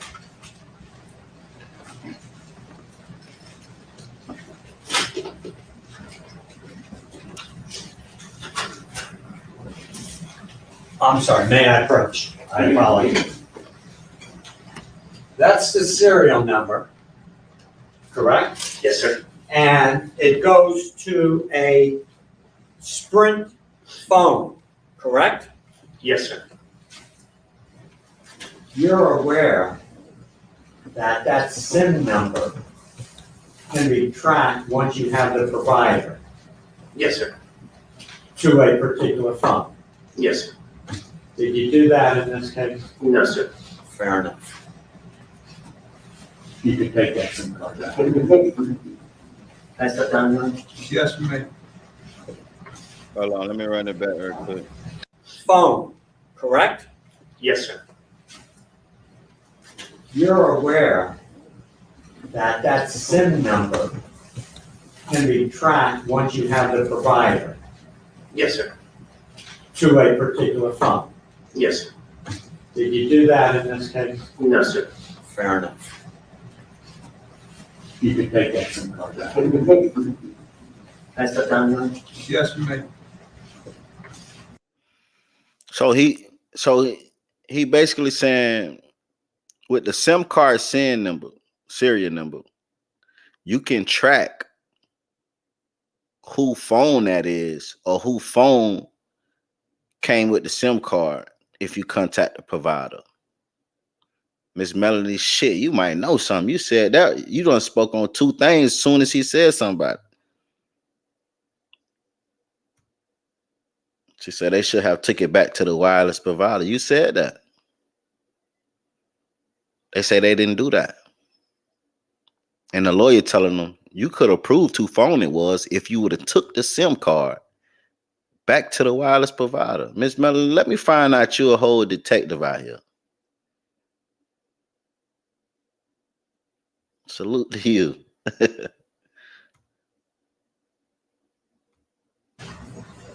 Like I say, it's a lot of shit that the prosecution didn't do that they could have did if they would have did a little more.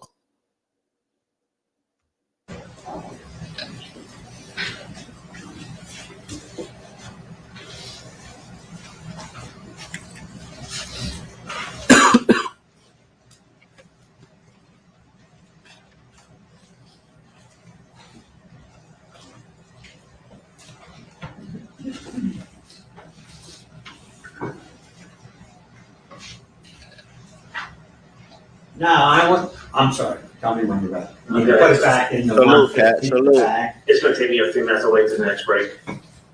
If you want to. I don't want the clerk to get in trouble, so just put it back in there.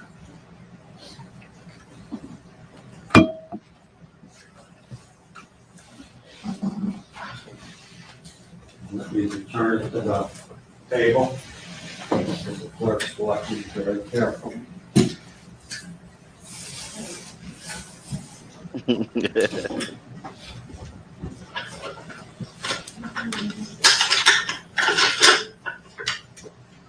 Thank you, sir.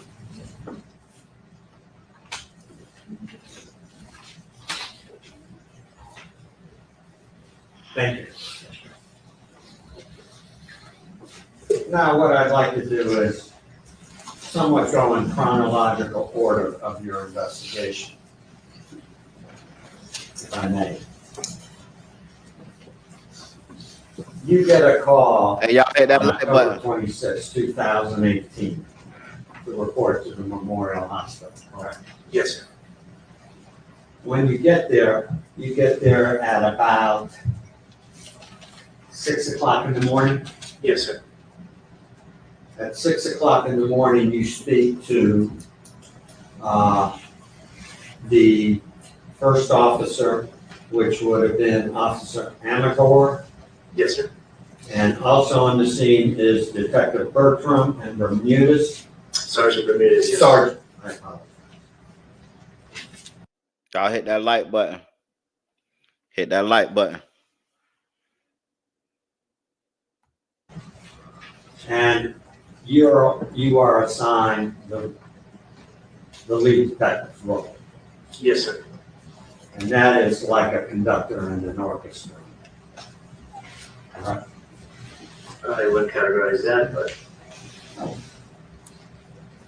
Now, are pictures taken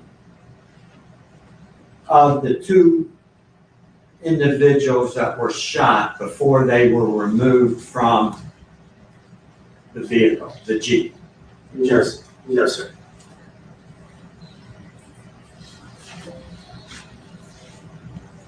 You immediately go and speak to Cortland Henry, correct? Yes, sir. And we listened to the tape of Mr. Henry, Yes, sir. who told you that there were 3 people in his car, correct? Yes, sir. Cortland Henry, the driver, correct? Yes. Christopher, and, well, let me get in the right order. In the front passenger seat was Anthony Williams, Yes. and sitting in the rear passenger seat was Christopher Thomas. Yes. Only those 3 people when the shooting occurred, correct? Correct. You learned that he lied to you about where the drive-by shooting was, correct? Yes. You went to, 3 different areas to look for evidence of the drive-by of Cortland, what Cortland Henry told you, correct? Yes. You learned at that time that at first he was labeled a victim, but that he now is lying to the police concerning the shooting of 2 individuals. He was still listed as a victim that day, even though we knew he was lying to us, but he was still considered a victim at that point.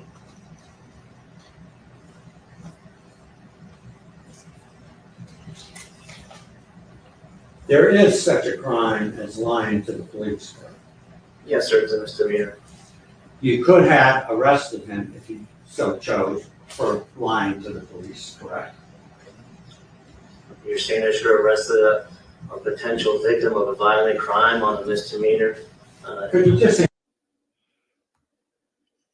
Bro, what B slime you talking about? You talking about Melly brother B slime?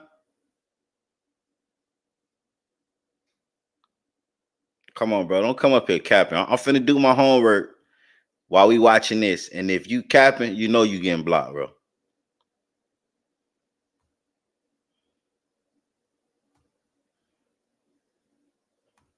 just answer my question? Could you have arrested him? Yes or no? Yes.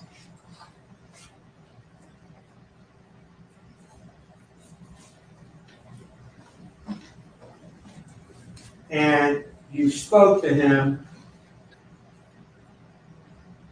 for approximately an hour or 2, correct? It was about an hour. Okay. And he gave you the address where he lives, correct? Yes, sir.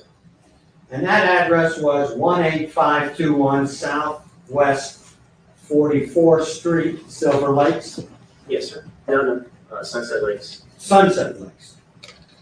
But he gave you the home address. Yes.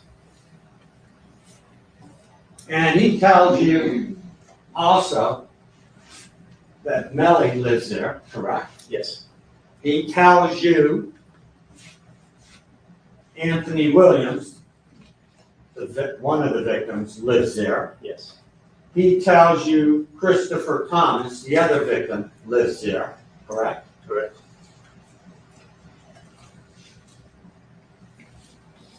And he also tells you that Melly is a recording artist, correct? I'm checking now.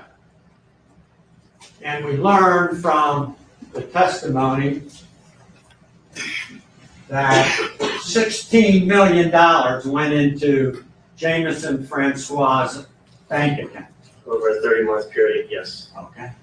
So, and he was the business manager of this 19-year-old young man. Yes. You learned later, correct? Yes. A rather successful, would you say, recording artist. I really don't understand the music business, sir. How the money's made, how it comes in. I'm not asking you that. Someone who earns $16 million in 30 months legally is pretty successful, wouldn't you say? I don't, like I said before, that we could never determine the amount of money, what was, because Yeah, he capping, man. Melly brother was not robbed and shot. So salute to you for getting blocked, Brody. Stop the clout chasing people.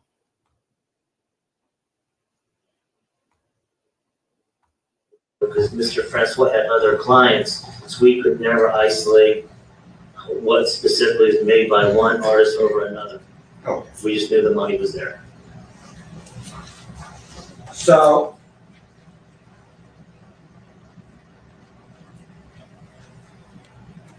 you knew that the two victims, the driver of the car that lied to you, and Melly lived, and you had the address at the same house. Yes. You also learned about that time, and you mentioned it briefly, that a text message came out from a crucial almighty. Yes. And that text message was, we were just aiming at YNW, correct? Yes, sir. And it had a picture of him with a target, correct? Yes, sir. So it would be fair to say on October 26th of 18, Crucial Almighty, which his real name was David Hedgepath, was suspect number one based upon that. It was a person of interest, it was something to look at.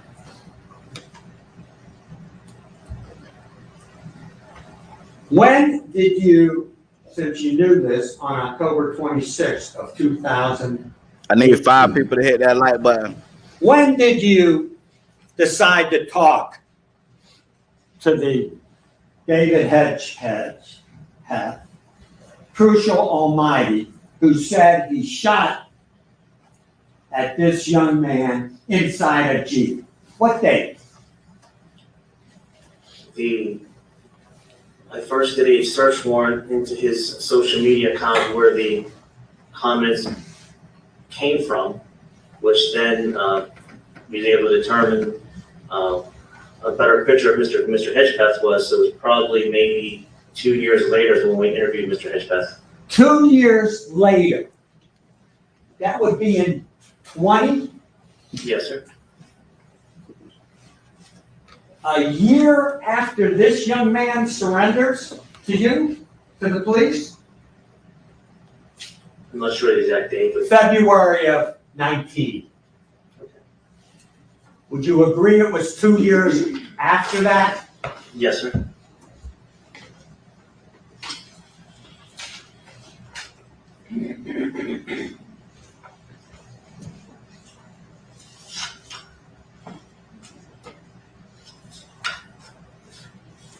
And you interviewed him after the case was closed? Salute to them 5 people that just hit that like button.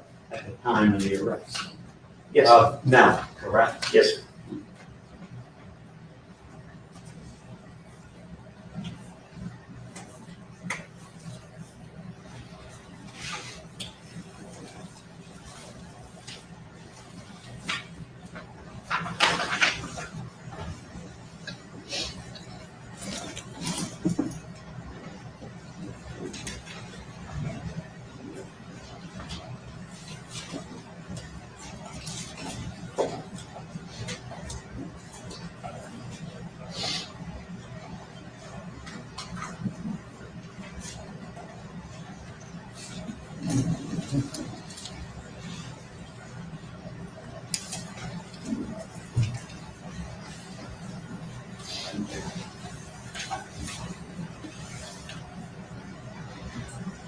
Do you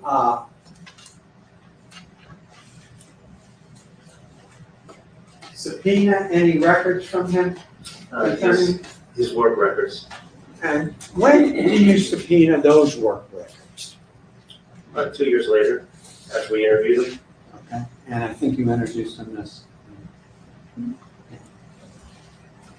Did you speak to any of his co-employees to verify whether or not he was really working when the time clock indicated he was? No, sir. No.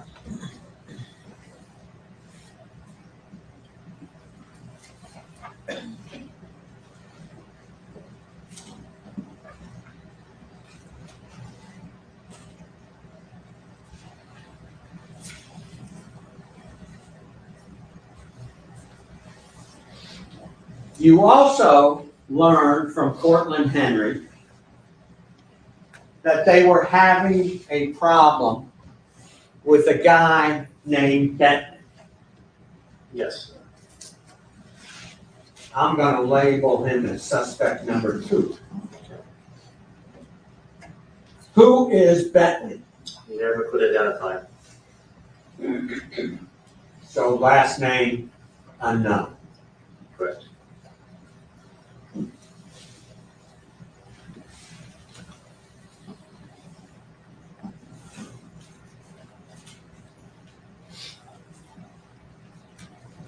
You also learned that there was a problem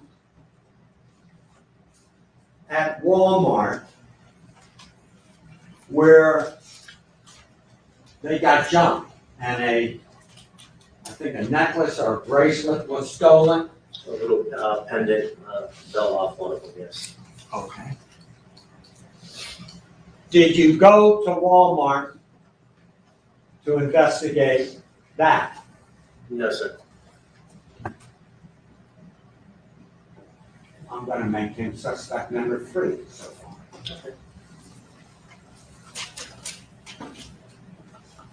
And I'm going to just label him Walmart with a question mark. Fair enough? Fair enough.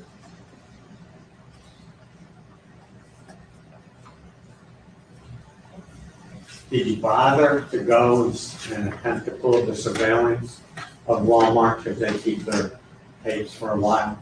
Not a while, sir, but usually about 30 days. Did you go to Walmart to attempt to see if it even didn't exist? No, sir.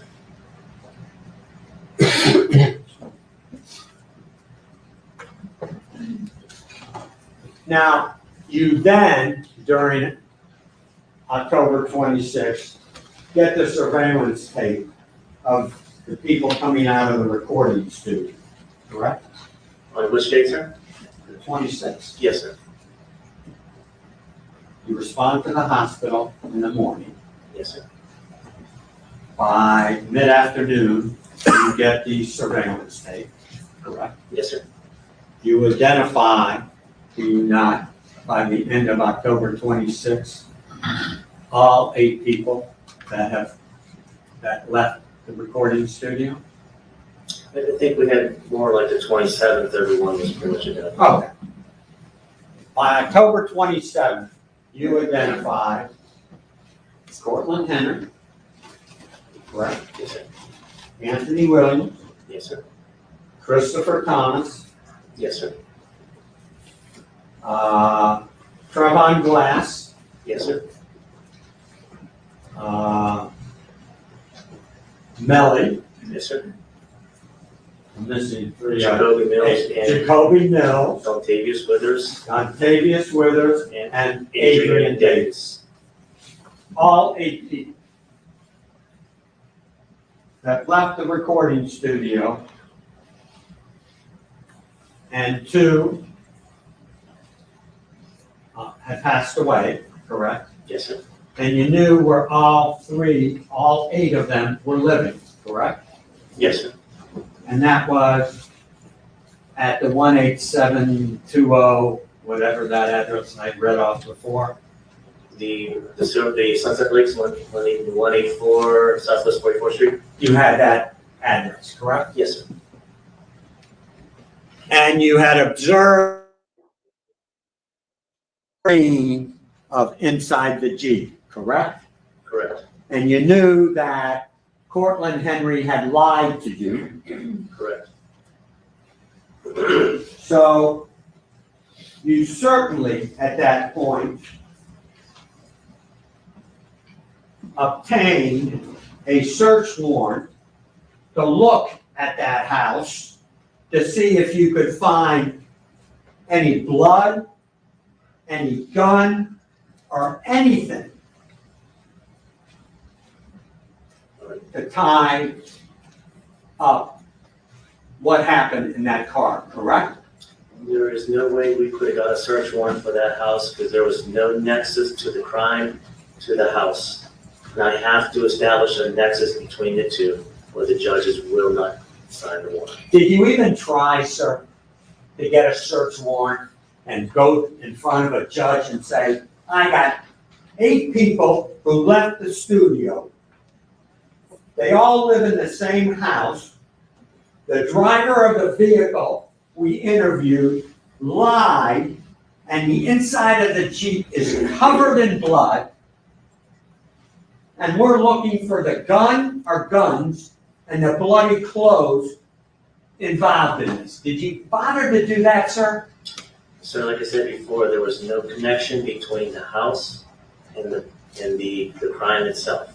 Now, The answer- where we had blood, where we had evidence, where we had instruments of a crime, we did search warrants. Anytime we had a nexus between the two, we did a search warrant. We never had a nexus between the two. We even went to that house that day, knocked on the door, there was no one there.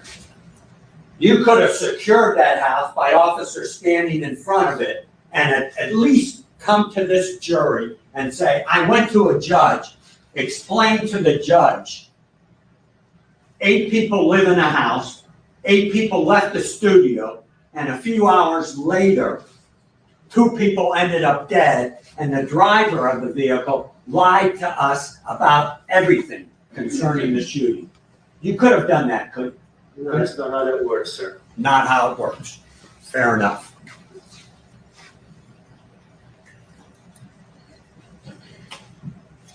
Did you get a search warrant of the house in November?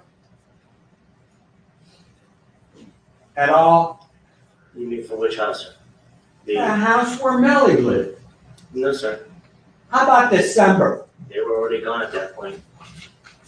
You could have looked for blood, traces of blood, because we saw that you sprayed this agent on things and miraculously blood surfaces. You know that. Yes, sir. Did you do that? No, sir.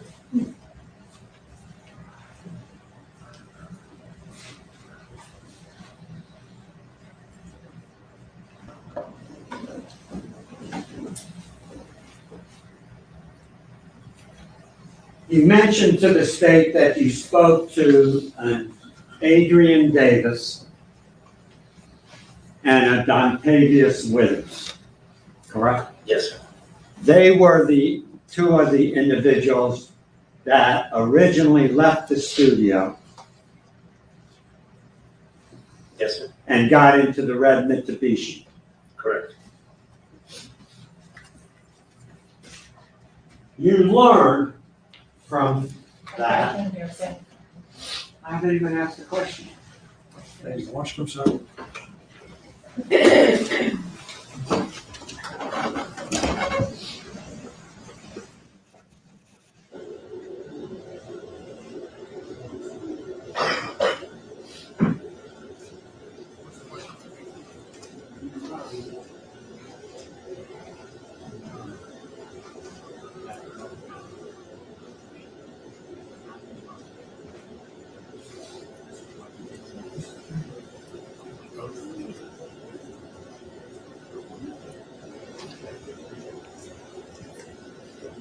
Hey, they most definitely dropped the ball, man. Because if you know that Melly went to Fredo Bang house after all this happened, why not get a search warrant for Fredo Bang house? And you know that he changed clothes at Fredo Bang house. Why not get a search warrant for Fredo Bang house? Why not get a search warrant for Melly house? Like, come on, man. I done seen plenty motherfucking movies.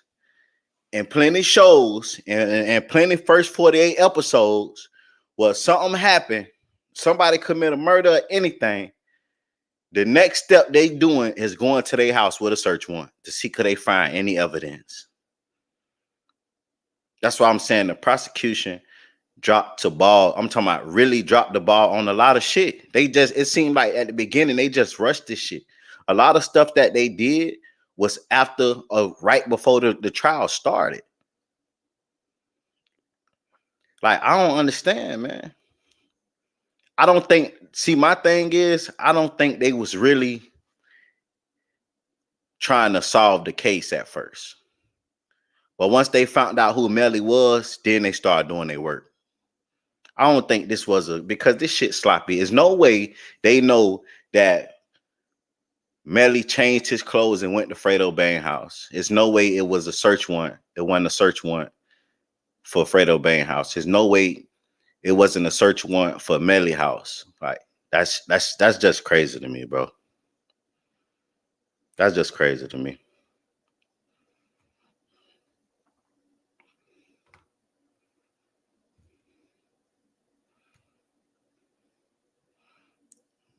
Take a short recess. Do not discuss the case. Don't form any opinion about the case. Don't allow anyone to discuss the case in your presence. Certainly no research. Including no case on your chair.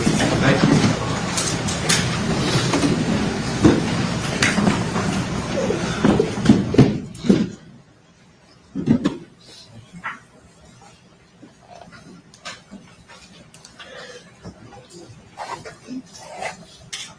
Salute, salute.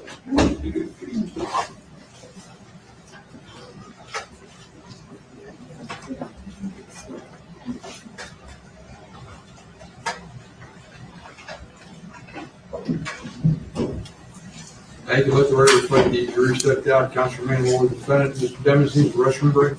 All right. Thank you. We're in recess.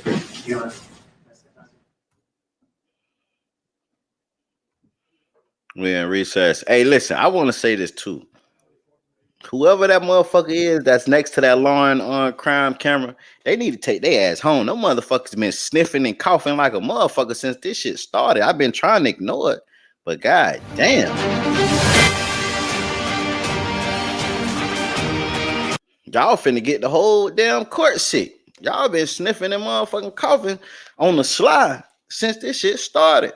Hey, now what y'all want to do? Do y'all want to tap in and watch Law and Crime Sidebar, or y'all want to watch the interview of YNW Melly manager Track with Law and Crime? Which one of y'all want to do ASAP, like real quick while they on break?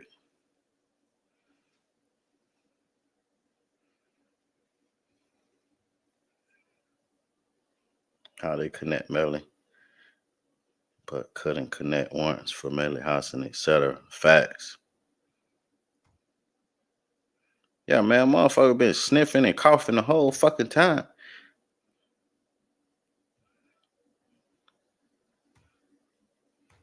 I'm like, damn. But by any means, goddammit, we must get this damn footage, huh? It probably the cameraman though, because it sounds pretty close to the camera.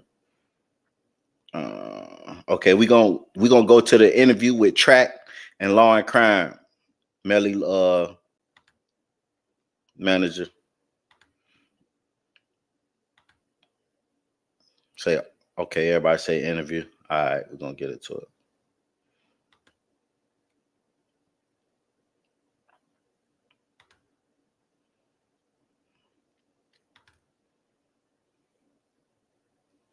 The sidebar just be like a recap of what we just watched, for real, and it be questions. Week ended in the YNW Melly murder trial. Melly innocent and been innocent ever since it started. You know what I'm saying? He would not commit no crimes like that, no heinous crimes like that. YNW Melly's manager, 100K Track, talks about his client as he faces double murder charges in the deaths of his friends. The state's case coming to a conclusion soon. I'm Anjanette Levy. Welcome to Law and Crime's Sidebar podcast. Before the week ended in the YNW Melly murder trial, Things came to a close early because attorneys on both sides became ill. The name of Melly's manager, Jameson Francois, who goes by 100K Track, came up several times during the week, particularly when it came to transfers of money to Melly after the homicides. Melly faces the possibility of the death penalty if convicted of the October 2018 murders of his friends and fellow rappers, Chris Thomas, who went by YNW Juvie, and Anthony Williams, known as YNW Sack Chaser. His co-defendant, Cortland Henry, who went by YNW Bortland, will go to trial in October. I asked Track to discuss some of what's happened in the trial so far, but he said at this time he wanted to stay away from that since the case is ongoing. He started representing Melly in 2017. Track met Melly when the latter was serving time in jail. We talked about where he was in the hours before the murders. I was home that whole day playing video games, playing 2K. I think it was 2K20 something or 2K19. I was just playing video games the whole day. Track wasn't in the recording studio that night. I asked him how he found out that Juvie and Sack had been killed. The next day in the morning, I got a call about it. I was just very heartbroken. I was very confused and didn't know what was happening. So we went to go see him. He already had his mom and a couple other people there. And, we just basically were just trying to pull it together and stuff like that. He had a lot of activities after, like shows and video shoots and other things. And I personally, man, I wanted to just shut everything down and just, give him some time. But, with that situation, he didn't really want to be at a standstill. His mind was all over the place. So he wanted to keep working just to kind of like keep his mind off it and just keep moving. So it was a very tough day. That was a tough day. Text messages shown during the trial show that Melly sent a pin to Fredo Bang, who then raced to pick Melly up after the murders. The defense has tried to cast doubt on whether it was Melly using that phone that ends in the number 9807. Hey, listen, and I don't know why Fredo Bang haven't sued these people by now, man. Because yes, it's proof that Melly, and I'm gonna say it again, I did a video on this. It's proof that Melly sent Fredo Bang his location. It's proof that Melly talked to Fredo Bang. It's proof that he told Fredo Bang to pick him up. But they do not have one or not even a little bit of proof that Fredo Bang actually came. Like I said, it's plenty times people have texted and called me and said, pull up, and I never showed. And I say, okay, and never showed. They only have proof that Melly asked Fredo Bang to pick him up. They do not have any proof that Fredo Bang actually came.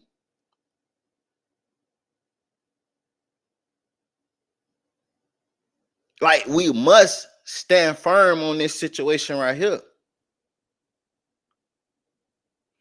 Facts. Listen, and like I said in my video, that's why I tell y'all to watch my videos, because I break down this shit better in my videos than I do on live. On live, we like just kicking it, going over it. In my videos, I really break this shit down. Like I said in the video, if they knew for a fact that Fredo Bang came and picked Melly up, you don't think they would have drugged his ass in court like they did Melly ex-girlfriend mom? They put an ankle monitor on her leg and made her come to court. Because guess what? Fredo Bang is one of the best witnesses right now. Because you know why? If Fredo Bang picked him up, he could tell us what state of mind Melly was in. He could tell us the way Melly clothes looked, because if he changed his clothes, he could tell us why he changed his clothes. He could tell us what Melly said when he picked him up. He can tell us more about Melly than anybody testifying right now. And then he went to Fredo Bang's house. He could tell us what that conversation was like. He could tell us everything Melly did while he was at his house.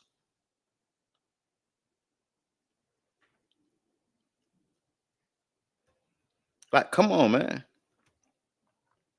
That's how you know. That's how you know. Yeah, they got proof that he contacted Fredo Bang, but they don't have no proof that Fredo Bang actually pulled up. Because if they really had hardcore evidence of proof that Fredo Bang pulled up, Fredo Bang will be in court testifying. Trust me. Just like they made his ex-girlfriend mom come.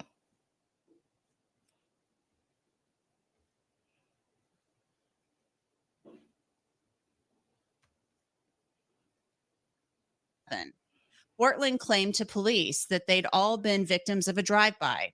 Track said he saw Melly that morning. Was that Fredo Bang's house? Was he there, or? I'm not sure if I went to his house or Fredo house, honestly, because as it was so long ago. But I remember his family was at his house. We went to his house too. You see, he trying to not put himself at Fredo Bang house. He said he not sure if he went to Fredo Bang house or Melly house. Because they know, man, they don't want to put Fredo Bang in it because Fredo Bang is a big piece of the puzzle. So how you don't remember who house you went to? Come on, man. Let's be real. That's what I'm telling you. The prosecution dropped the ball. They really dropped the ball, man. Too, so it was like a little bit. Everybody was a little bit in different places and things like that. I don't remember exactly where I met him, but because I did go to both houses, so I really don't remember which one. Sack and Juvie were killed after leaving the recording studio. Portland arrived at the hospital at 4:35 a.m. This week, prosecutors played a video of Melly and Portland at a video shoot later that day. Track was there. But he was up, man. Like, that was, like I said, that was a rough morning and a rough day. And I'm very surprised, and you know what I'm saying. And I definitely commend him for just being able to just even going to the video shoot and being professional and doing what he had to do. And it's my thing too. These, if I'm not mistaken, these is the same clothes that they had on. These is the same clothes that they had on when they left the studio, right? So if this the day after the murder, and it say Melly changed clothes, I'm pretty sure Portland changed clothes because they took his clothes. Portland had on that black hoodie, but Melly had on his jacket, right?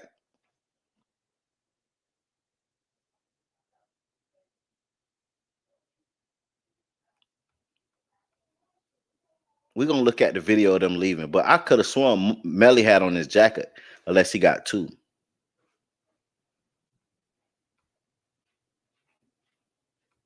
Because those commitments was done way like prior before the incident. Those deposits was paid, and and it was either A, refund back the money and funds and things like that, or B, do what he got to do and just man up and do it. And he was able to pull himself together and get it done. But the whole day, man, it was a very like sad day. Like you could tell the atmosphere was down. His energy was down. He was trying to pick himself back up, trying to block it and just be professional and do what he got to do. But you could tell he was hurting really bad. He was really devastated.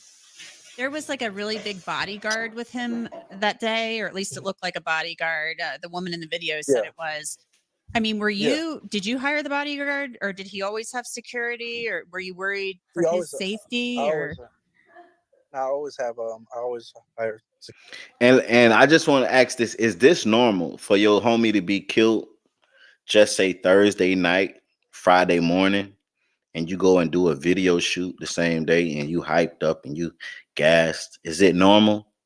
Now I know in certain situations, people is just immune to losing family members and friends, especially when you're in the street life. So maybe he could have been like, hey, you know what I'm saying? It is what it is. But do y'all think that's normal? King, what it do?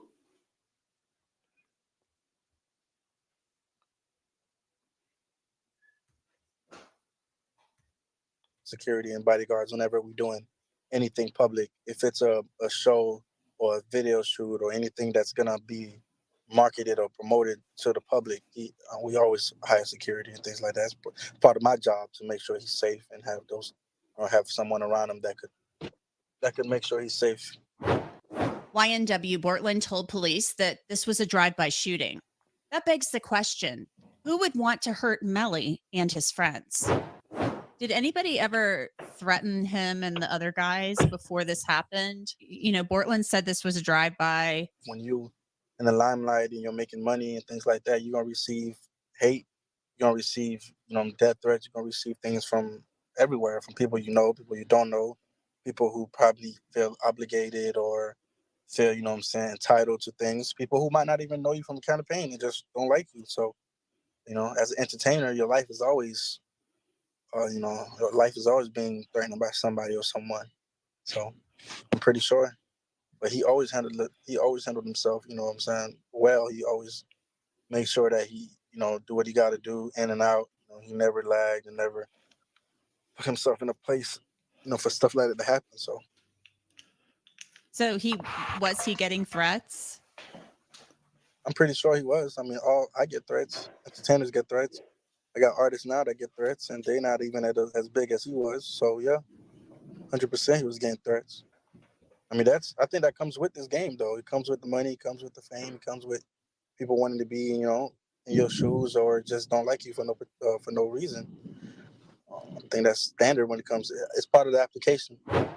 The lead detective on the case, Mark Moretti, read text messages to the jury in which Sack Chaser seemed angry at Melly's mom, Jamie King. Something appeared to be going on in the months leading up to the murders.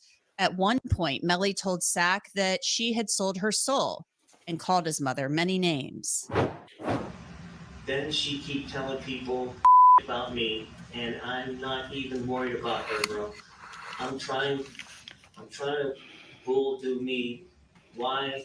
And that's always worried about me, and what the you talking about how you gonna leave, and we can't even get in the gate without you be on some crazy. What page is that? 49, Mr. Howard. And the response on August 30th, 2018, 12:41 p.m. from the 9807. We're finna get back to the trial real quick. We'll bounce back to this.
Ladies and gentlemen, thank you. Please be seated. Let the record once again reflect the presence of the defendants, defendants, counsel, the assistant attorneys, ladies and gentlemen, jury, all witnesses. Detective Mark Hardy remains on the stand. Counsel, if you're ready to continue with your cross, you may. Thank you.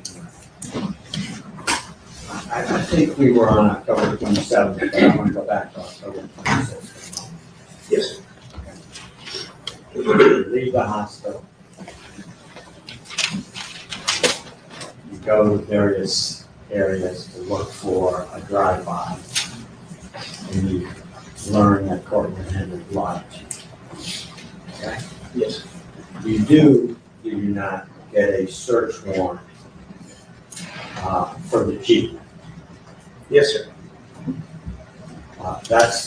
And in fact, the Jeep is searched on October 26th, correct? Yes, sir. And the purpose of that was to photograph it, correct? Yes, sir. process it for fingerprints and DNA, Correct. and to collect all the physical evidence within inside the Jeep that could lead to who did this. Correct? Correct. And that was done over several hours. Yes. In fact, it was done by at least 2 crime scene technicians. Yes. Now, I'm gonna answer this real quick for homie. He say, if Sack was the CEO, how he hating on Melly? It might be some stuff that you missed, but yes, Sack was the CEO. Melly was an artist. Sack, the one really started this shit, but Melly was the one that popped. You know what I'm saying? Out of all of them, so Melly became the face of YNW, right? But Sack wasn't getting paid. Sack and Juvie wasn't getting paid like Melly was. And it was evidence that showed that Sack reached out to Melly and was saying, look, bro, we not getting paid the amount of money we supposed to be getting paid. So Melly already owed it Sack $250,000.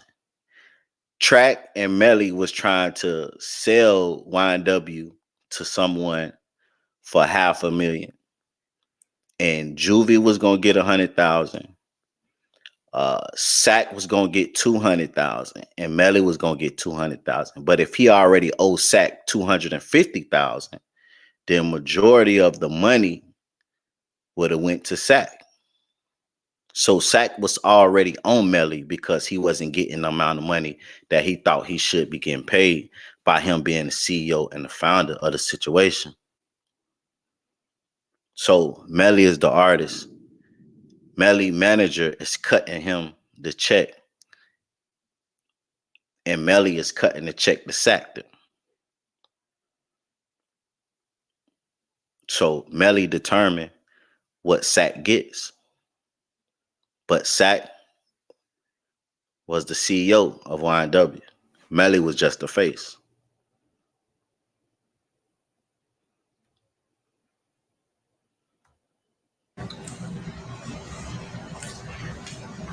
there was also the red Mitsubishi that was seen leaving the area, correct? Yes. With several people, correct?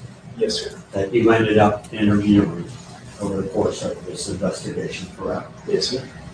Did you, in fact, search the red Mitsubishi at any time?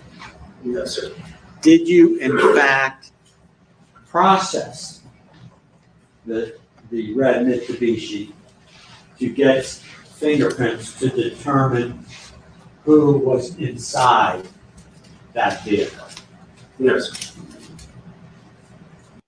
Track is Melly manager. Track 100 Track is Melly manager. Had you done that, you could have obtained DNA.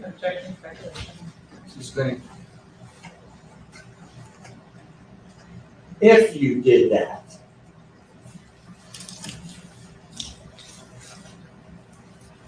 that could verify, would it not, whether or not Melly got inside that vehicle. Right? Not necessarily. But it could have. Possibly, yes.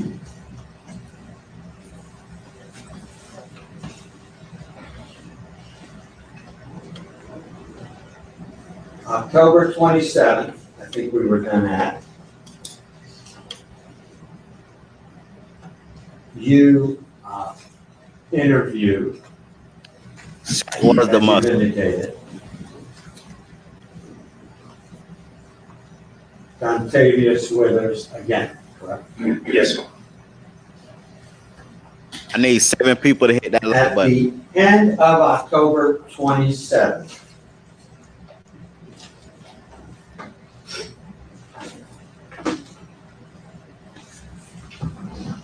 Melly was not in the Jeep during the shooting, according to your investigation, correct? Repeat that question? At the end of October 27th, your information indicated that this young man was not in the Jeep at that time when the shootings occurred, correct? That was based upon the false statement of Dontavius Withers. You say false statement. You have Cortland Henry who told you this, that he wasn't there, correct? That's a statement.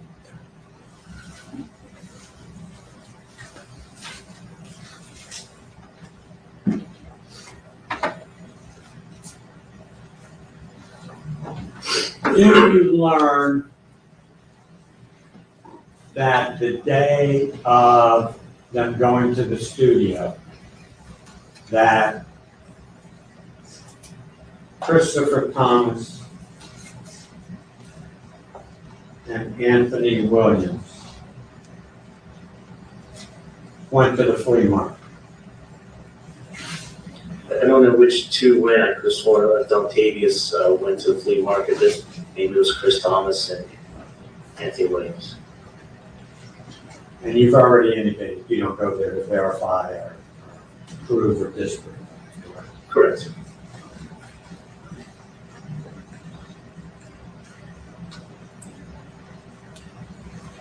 On October 31st is when you obtained a warrant on David Hedgepodge Twitter account. I think he testified. Correct? Yes, sir.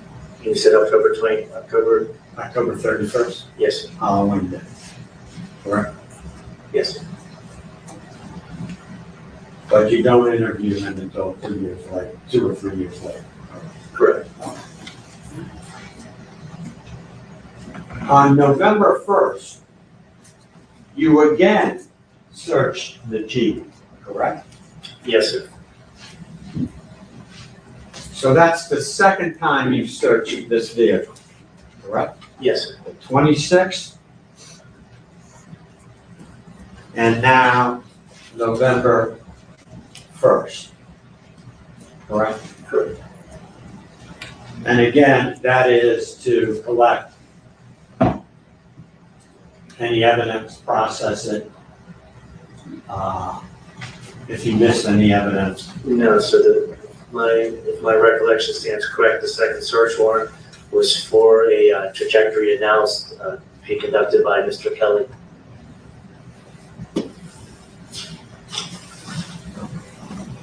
on November 2nd,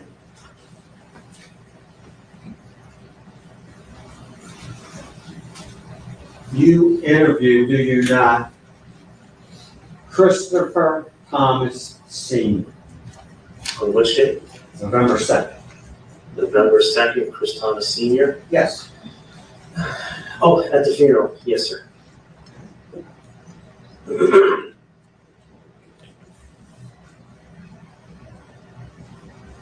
And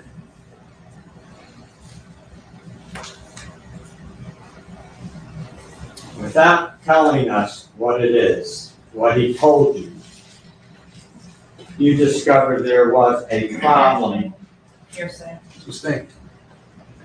Do you find out that Christopher Thomas Sr. had issues with Hearsay. Anthony Williams? Sustained.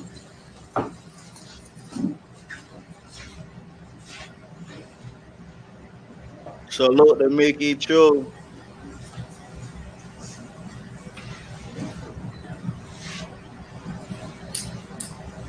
Do you ever investigate Anthony Williams Sr.? Can you repeat that question, sir? Do you ever investigate Anthony Williams Sr.? Christopher Thomas, I'm sorry. Sr. No, sir.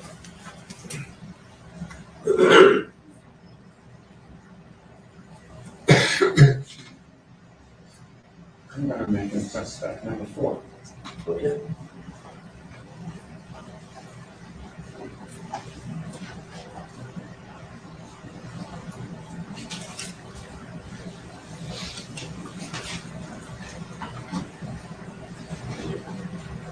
On November 18th, based upon your phone analysis, and going through the various phones, you get some mapping that the shooting may have occurred at a trailer park, correct? One cell phone, the cell phone of Chris Thomas, hit off of a cell tower near a trailer park, Holiday Park. But we didn't have anything to accompany those other than a cell site in the sector. So that was all we had to work with at that point, was that one general area. Could you answer my question? On November 18th, based upon whatever analysis, you go to Holiday Park, trailer park, correct? Yes, sir. And that's based upon some analysis of a phone, correct? The cell tower, cell site, yes, sir. You find absolutely nothing. Correct.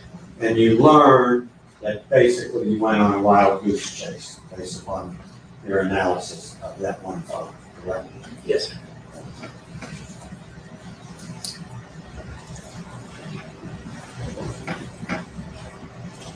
Approximately 1 month later, on November 21st, you find the scene with the 8 casings, 8 projectiles. 8 spent casings, sir. Yes, that's Projectile Julie casings. dad, Miss Melly. I get those terms confused. And we saw about 50 pictures of those 8, what are they? Casings. Casings. Right? Yes, sir. Looking at the south end, the north end, the east end, and the west end, right? Yes, sir.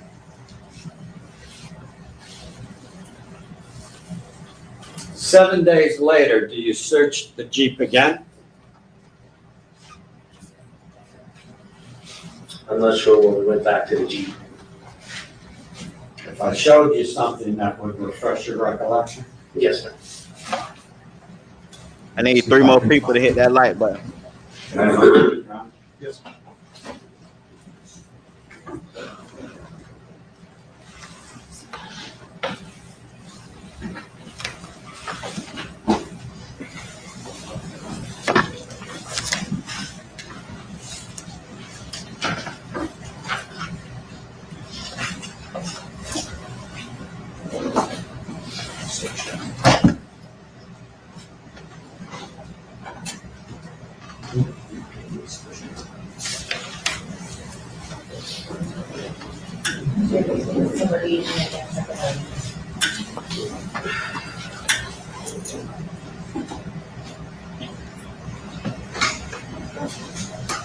May I approach?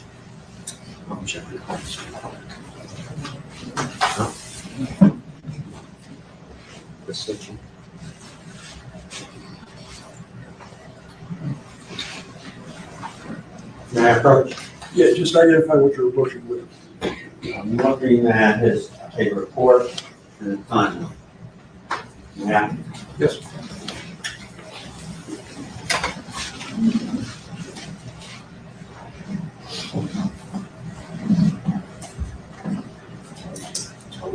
Trajectory rise. Yeah. Okay.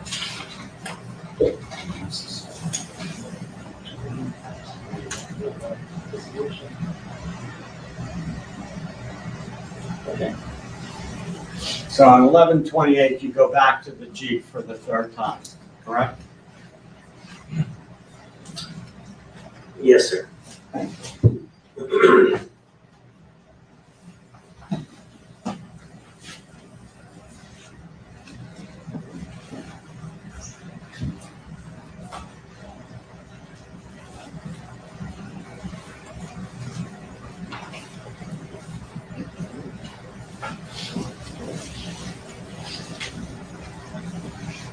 On December 4th, based upon the analysis of various phones or whatever,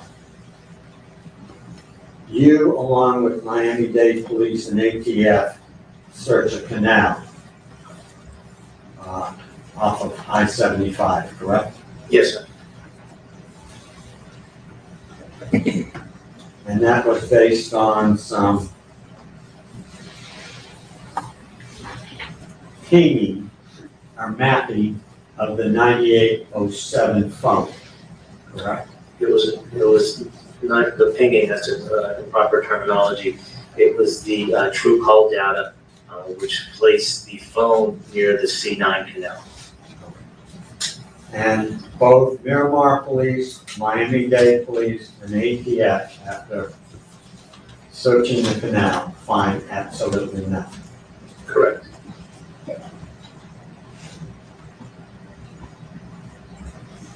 December 5th of 18, you meet with the medical examiner, correct? Yes, sir.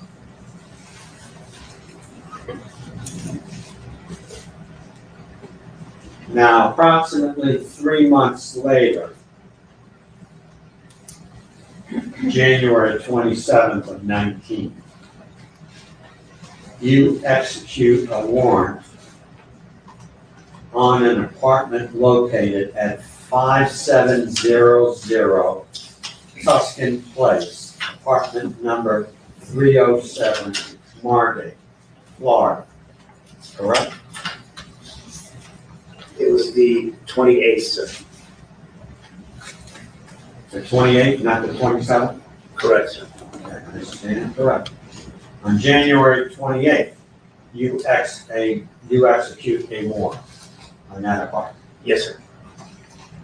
That is an apartment belonging to Jameson Francois and then Adira Scott, correct? Yes, sir.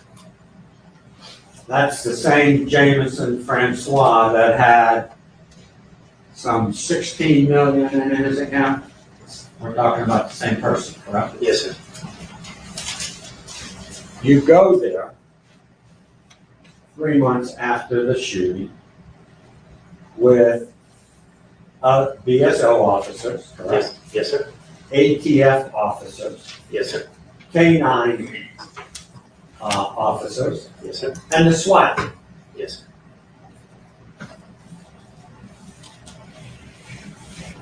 In that apartment owned by or rented by Jameson Francois, you find a 40 caliber round, do you know? Yes, sir. You also find a storage key, correct? Yes, sir.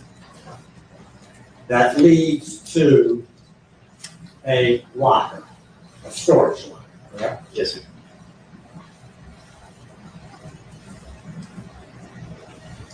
You in turn execute a search warrant on that locker. Yes, sir.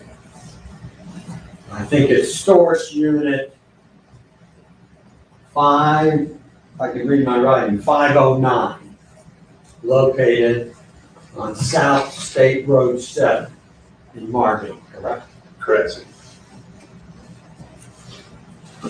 Now, I noticed it wasn't mentioned, or maybe I missed it.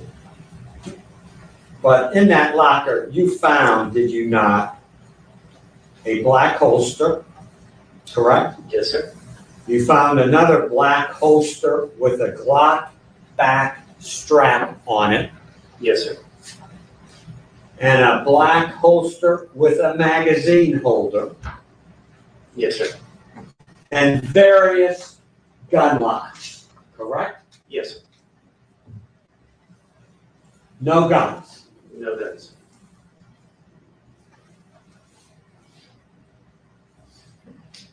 Without telling us, you never, ever interviewed Jameson Francois to ask him about the 3 black holsters found in that locker, correct? I interviewed him after that incident. You never asked him about those black holsters found in there, correct? I'm not sure, sir. You're not sure. And you never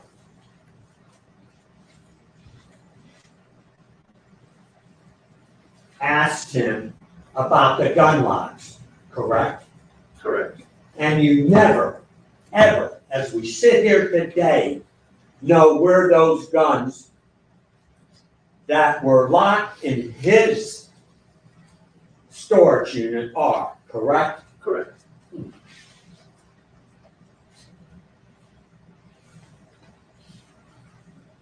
I'll hit that like button.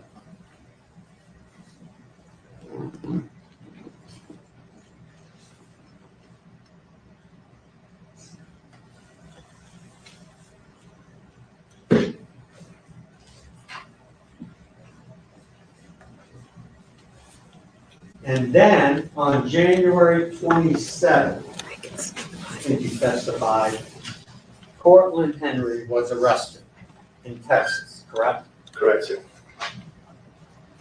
You went out there, correct? Yes, sir. You knew he had a lawyer, correct? Yes, sir. And you went out there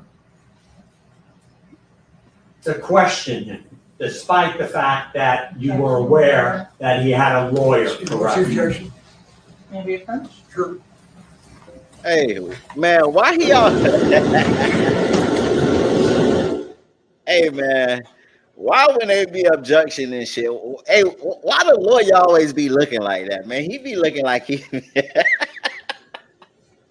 Hey, this motherfucker mean business. Hey, he be on demon time, man. He be having one agenda and one agenda only. Goddamn it, he be locked in, man. He be locked in. But that is crazy though.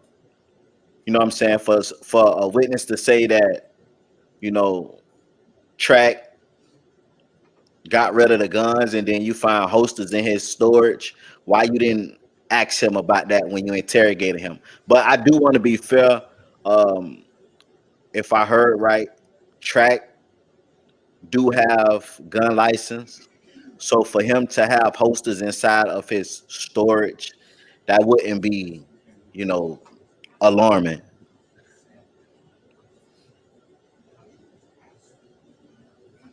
Say he dead wrong for throwing his co-defendant in there. I plead different because mind y'all, let me tell y'all this. Y'all got to understand too. You know what I'm saying? A lot of people be looking at it as Melly lawyers throwing Cortland under the bus is wrong.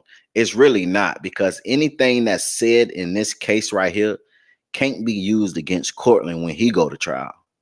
The whole point is what they doing, and their whole projective is they're trying to shed light on Cortland could have did this. By them shedding light on Cortland could have did this, and they showing you that all the evidence point towards Cortland, that give reasonable doubt of saying Melly didn't do it and he can walk. But mind you, everything that they say about Cortland in this courtroom can't be used against him when he go to court. So technically they're not hurting Cortland. And then when Cortland go to court, if his lawyer's smart, they're gonna do the same thing and put everything towards Melly. Like, well, Melly could have did this because they said that Melly was sitting in the back seat. They said that the shots came from the back seat. Cortland lawyer is gonna do the same thing. That's the way they should do it. Melly lawyer is gonna put it on Cortland. Well, not put it on him, but let it be known the evidence shows Cortland. And then Cortland lawyer is gonna say, well, the evidence showed Melly. That's how they both gonna get off if the jury buy it.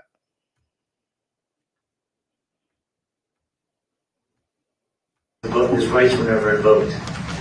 In fact, you were escorted out of the jail because the yelling between you and he got so loud that the guards asked you to leave, correct? No, sir, that's a false statement.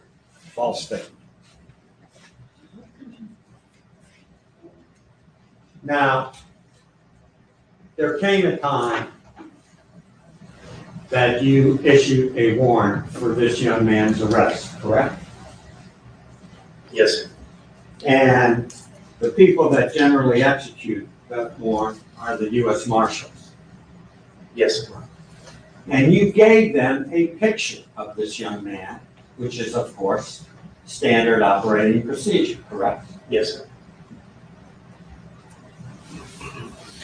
And they, in fact, based upon the picture that you gave them, took someone into custody for a short period of time. Sustained.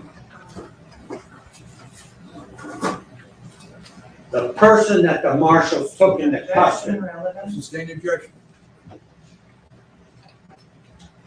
do you know the person that the marshals took into custody based upon your picture that you provided?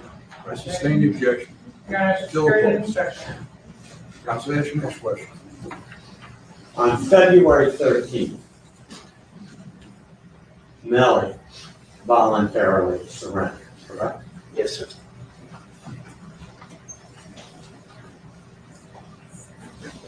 On February 14th, you conduct another search on US 27 and Johnson Street, correct? Yes, sir. That's also based upon your so-called analysis of various items that you looked at, correct? Yes, sir. Tell this jury what you found. Nothing. Your Honor, may we approach? Sure.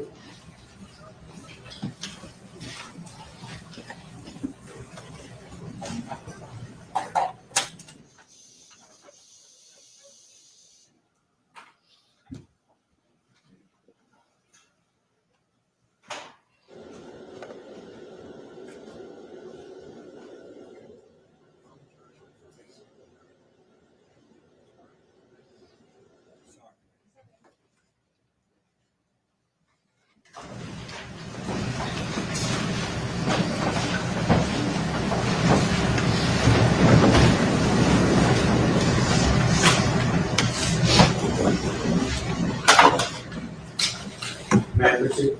Please. On February 25th of 19,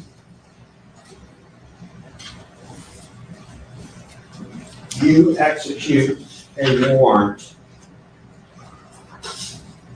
on Jameson Francois's car, correct? Yes, sir. That was a 2016 Kia. Kia Optima. Kia, yes, sir. And find absolutely nothing relevant to this case, correct? Correct. No blood stains at all, correct? Correct. Nothing pertinent to this case. Correct.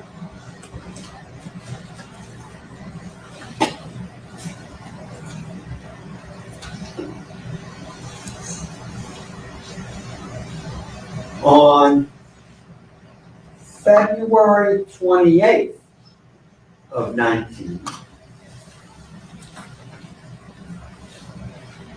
you, along with the assistance of, I think, the state, bring Jameson Francois into the state attorney's office, correct? Yes, sir. And miraculously, you get this phone 9807 Yes, sir. from Mr. Francois. Jameson Francois, correct? Yes, sir.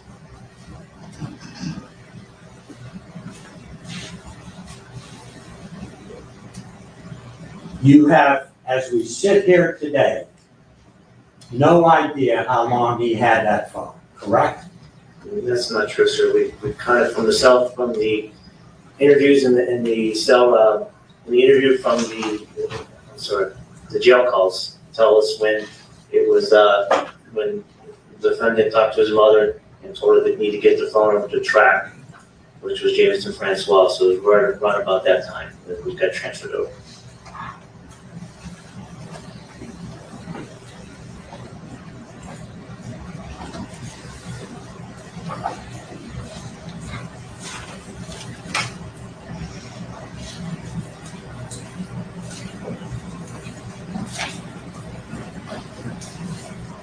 May I have one moment?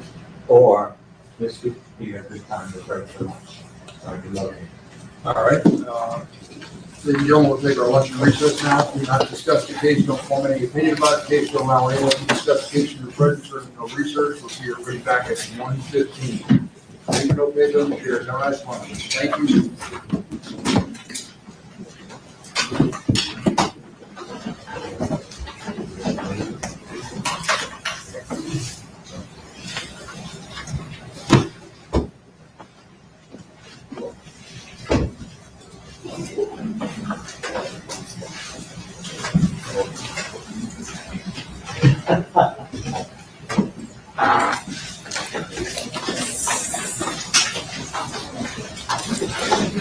Let the record reflect the jury stepped out. Counsel remain along with the defendant. Counsel, I'm not trying to rush you or anything like that, but how long do you think you have on your cross approximately? Give me 1 second. Sure. And let me look at my notes.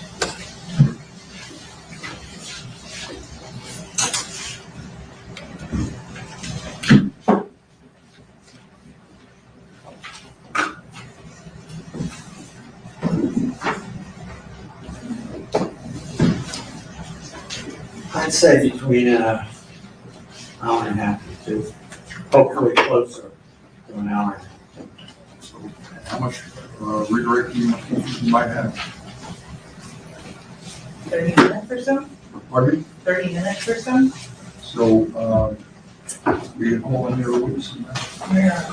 So are you gonna have witnesses this afternoon? Get somebody in here? We would ask to start our case tomorrow morning, if that's possible. It's always possible. All right, thank you. What about witnesses today, though? You don't think that there's, you have somebody available, and I know you know, there's issues with experts, I'm not talking about experts. No, we would need till tomorrow. You need to. Yes, sir. I'm not trying to be difficult.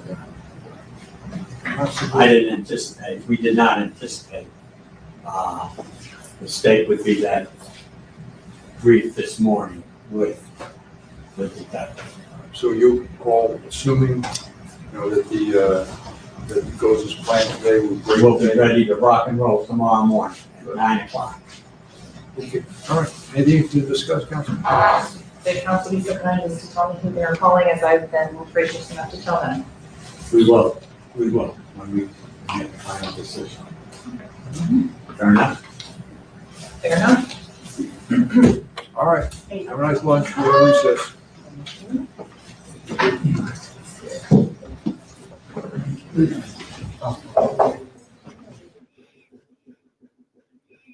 All right, let's go back to the track interview. Y'all make sure y'all hit that like button if you haven't.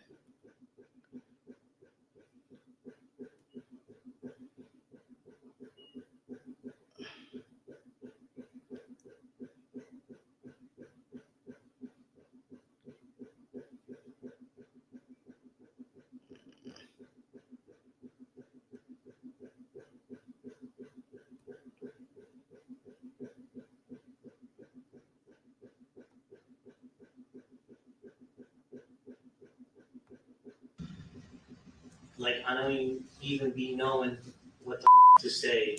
No mo, she do out of the blue. She the devil, for real. Crazy. I don't got to do with it no mo. If you all kill her, bro, she ain't my mama. She sold her soul. People have miscommunications and sometimes arguments, but it was never to a point where it was nothing serious.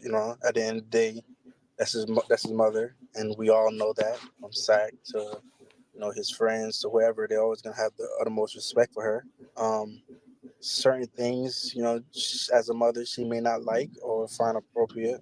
And, that's her right to as his mother. But anything that happened like prior with them, there was always at shows together. It was always positive. It was always a good time. So I wouldn't say there was anything deeply brewing. I would say they had miscommunication sometimes, and they didn't see eye to eye. But that's anybody. Zach and Jamie? Zach, Jamie, his mom. You know what I'm saying? And I feel like everybody go through when you together and you doing something. You're gonna have things happen where you don't agree with certain things and stuff like that. So I feel like that's normal. But I'm saying I don't think it was nothing in depth where it was like that was out to get each other. It was never that serious. Okay, because Zach was saying in one of them something about, I feel like you guys are up to something or something like that. So I didn't know if there was some bad blood there, and there was like a video that Jamie put on YouTube or something where she said Zach threatened her. I don't think it was ever no bad blood because we would have Sunday dinners at the house. Everybody would be eating food, talking, having a good time. So I don't feel like it was never no bad blood. Like I said, there was probably times where they didn't see eye to eye and maybe took the wrong approach. But that's us learning and, people not realizing certain things live forever on the internet, but it was never that intention, like where it was a bad blood. Like I said, they would see each other through shows and events and dinner and things like that. She'll come cook at the house, and so it was never that serious. Bortland said this was a drive-by. Have you ever thought about who would have done something like this? It would have been. It would have been so much people. You know what I'm saying? Like, not would have been. It could have been so much people because, like, at the end of the day, this man was like, had jewelry, had a large sum of money and things like that, and don't know where it could have came from, but I do know it came from somewhere, and maybe one day we'll use our resources to find out who really did it and bring justice to Sack and Juvie and the victims. The prosecution has said, Juvie and Sack there was shots fired into the car after they were already dead and stuff like that. Some people think Bortland did this. Do you have any thoughts on that? I know one thing. You got two innocent people fighting for their life. You got two deceased, friends and family members that's unfortunately lost their life in the situation. And at the end of the day, justice do need to be served. I understand that completely. But I feel like everybody from state to the prosecution, they're looking in the wrong direction because at the end of the day, they got two people in there fighting for their life that did nothing but love and appreciate,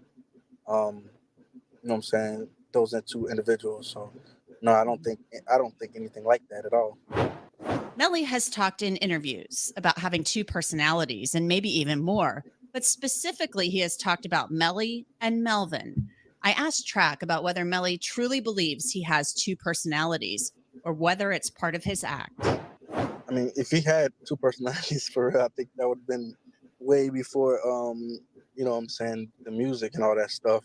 But the Melvin persona, come from just him being creative and just giving people something to be entertained by and stuff like that. Certain records that he would do, it would be love songs. He would put that as Melly, and in certain records there'll be more edge and street. They put under Melvin. You have a lot of entertainers that did this in the past. You got Beyonce with Sasha Fierce. You got T.I. with Tip. You got a lot of people that did that moniker before when they have two personalities when it comes to the music. I feel like it's really just entertainment. As far as the other questions and stuff like that with the gun and things like that, that's something that you would have to speak to him about. I'm saying, like, I never really went in depth with him on how he, with that whole situation. I know he did it in the on the documentary and things like that, but I'm saying we never really got into it, talked about it and stuff like that. Did he, in the texts and stuff, he was asking for a Glock before the murders happened? Was that because of the threats, or did he always carry a gun, or what? Do you know anything about that? Finna get back to the case in 1 minute. Same time y'all seen it. He always had security and always make sure he was protected even before the incident. After the incident, that's my job, and my company job is to make sure he's moving with licensed security that could make sure he's not getting harmed or hurt and make it back home safe. I do that for all my clients. So he personally never needed anything in that nature when it comes to the business with me and things like that. So If Melly gets out, what's in the future? everything, the world, every continent, every piece of everywhere in the States. That's the plan. And what about Portland? Same thing. No, they took 5 years of these kids' life, man. 5 years is a long time. So hopefully they could get that back every year, tenfold. It's clear that Track and Melly have become incredibly close over the years. Right now, they're not allowed to talk to one another. Melly's phone privileges from jail have been revoked. Let's get back to the case, y'all. Hit that like button if you just came in and haven't hit that like button.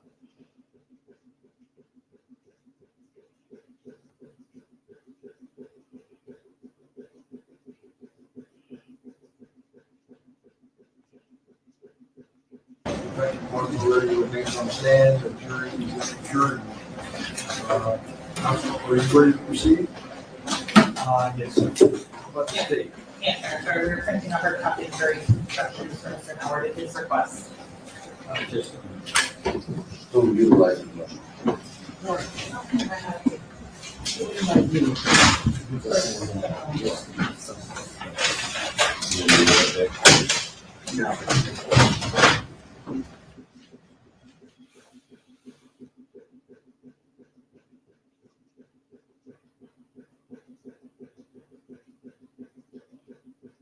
My boy fed up with this shit, man.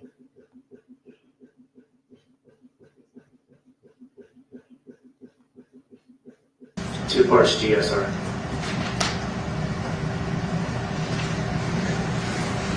now, when Melly surrendered in February of 19, I think it was February 13th, Yes, sir. for all practical purposes, I think you marked case closed by arrest, correct? Yes, sir. When did Sergeant Williams from BSO get involved, if you know? The exact date I do not know. Would it, it was after you closed the case, correct? Yes, sir. Do you know who asked Sergeant Williams to get involved, and he's the one who supposedly did the trajectory analysis? That actually transpired when the case was filed with the state attorney's office. So sometime late January 2019. And it's also been corroborated by the fact that when they turned over discovery to you, it said trajectory analysis pending. So that information was made available to you back then. We just had not started that portion. Would it surprise you to learn that it was November 16th of 2021 that Williams was contacted by the prosecutor's office? No. That was some, 3-4 years after this event? Yes, sir.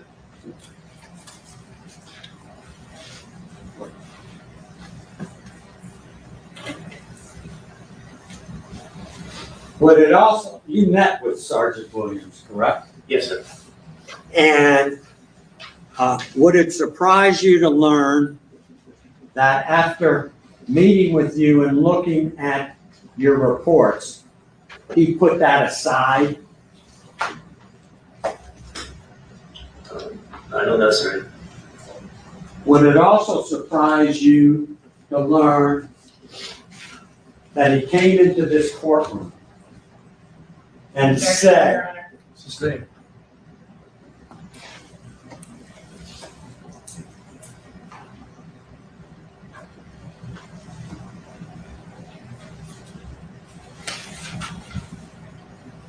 do you know when Detective Polo from the BSO got involved in this investigation? It was sometime before we went back to grand jury and re-indicted. Would it surprise you to learn that he didn't get involved until February of 2022? That was surprising. That was what? Close to 4 years after the event. If you say so. Well, 18 to 22, isn't that about 4 years? I'm just not arguing with you, sir. I'm just not arguing with you. Would it also surprise you that after this young man surrendered and was charged with these murders, that years later, there was a DNA analysis again done? Yes, sir. You're aware of that? Yes, sir. Heck of an investigation, I guess. Excuse me, Councilman. I'm sorry. I apologize.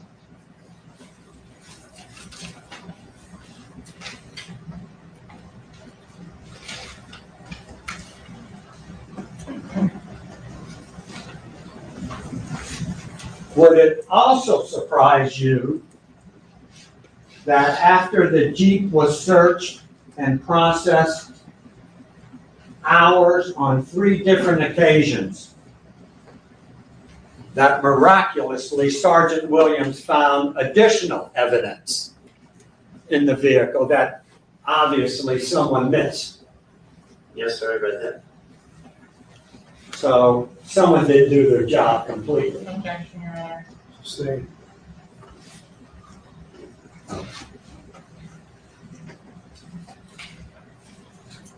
We have so far 6 suspects in this case. Cortland Henry, correct? Yes, sir. David Hedgepath, Yes, sir.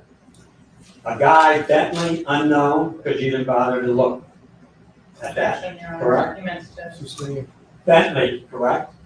We did look into it, we could not identify it. Okay. Unidentified. Christopher Thomas Sr., correct? Yes, sir. The incident at Walmart, Yes, sir. Jameson Francois so far as suspects. Yes, sir.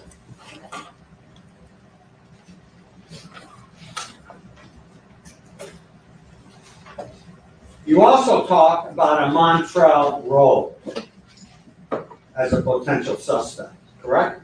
I never identified Montreal Rule as a suspect. Well, did you review some jail calls without telling me what they are? I don't want to get in trouble. Without telling me what they are, did it lead to Montrell Rowe knowing some information? I have to be careful, I don't want to upset anyone and cause a sidebar. There was a It just conversation. requires a yes or no. Repeat your question, sir. Did Montrell Rowe, because of information he may have known, become at one time a suspect? No, No. Did you interview Montrell Rowe or his sister?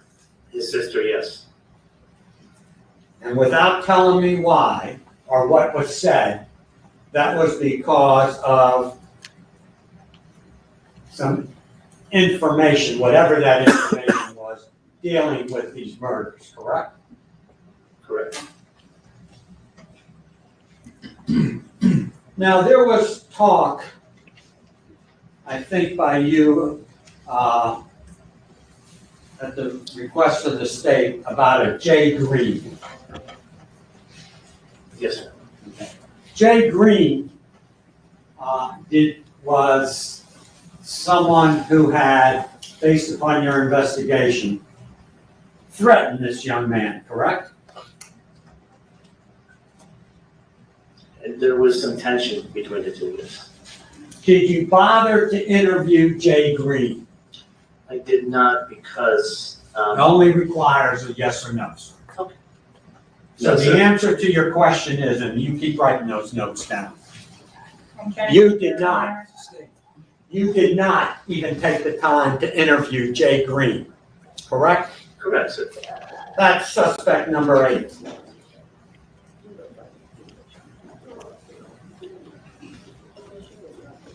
There was also an individual by the name of Frito Bang that you mentioned. Yes, sir. Frito Bank, his real name is Frederick Givens, correct? Correct. Frederick Givens was a rap singer, correct? Yes, sir. He lived right around the corner on the other side of the lake where Melly lived, correct? Correct.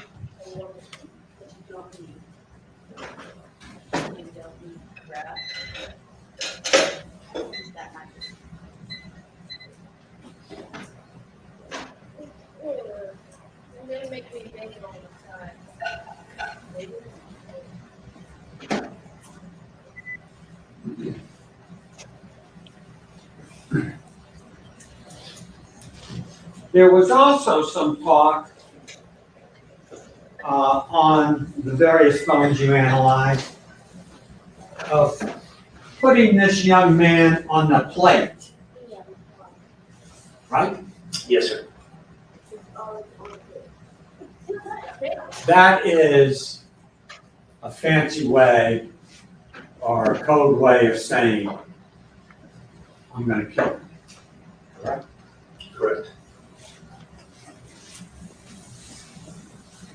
And that was done by, let me make sure. That was done by Herc Yes, sir. and Goon. I don't remember Guna, but I do remember her.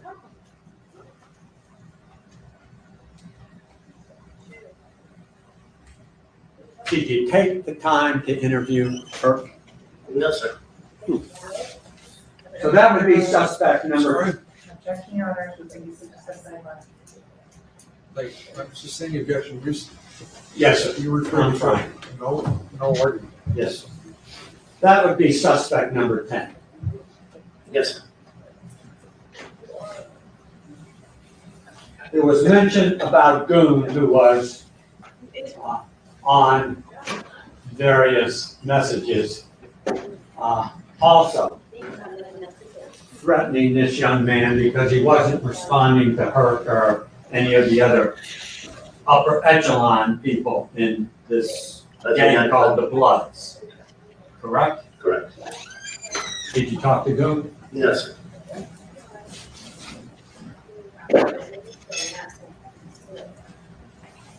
Do you even know Goon's real name? No, sir. You know Herc's real name. No, sir.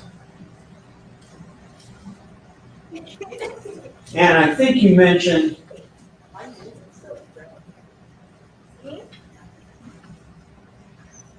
a guy by the name of Gino that also was, you reviewed some messages saying he's not responding to these various members of The United Blood Nation? Yeah. Yes, sir. other members of the jury with Gino.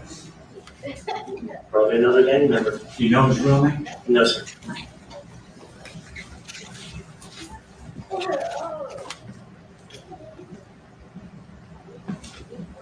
We're now up to 13 suspects.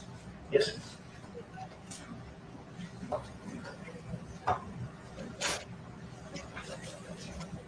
And I don't like to stop at 13, because some people think that's an unlucky number. So how about Quando Wando, who also threatened this young man? Now they Did brought you bother Quando in there. to talk to him or investigate him? No, sir. Stop at lucky 14.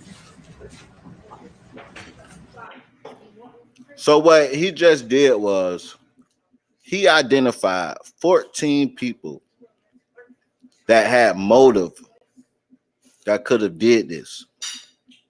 And out of all 14 people, they probably talked to one, if that. So they saying y'all got proof that it was 14 people that could have been the suspects that y'all know for a fact that wanted to do harm towards YNW Melly and his crew. And y'all did not investigate none. And y'all had hardcore proof from text messaging, etc., that they want to do bodily harm to YNW Melly and his crew.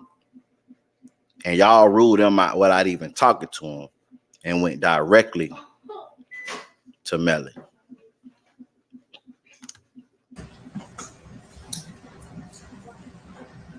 I think that's 13.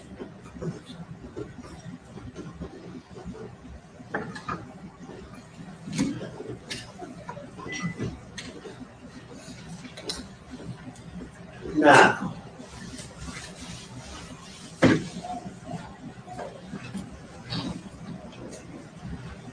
as a trained investigator, you would never intimidate any witness to a crime, would you? Correct.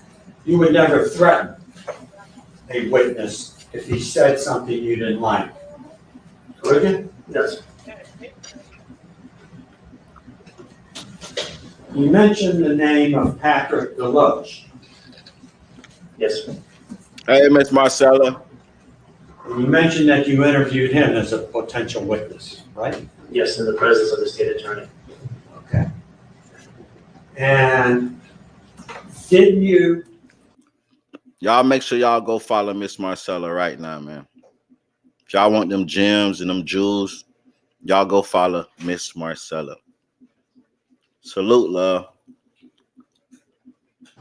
Threaten him by. I'm sorry? Objection, hearsay. Sustained.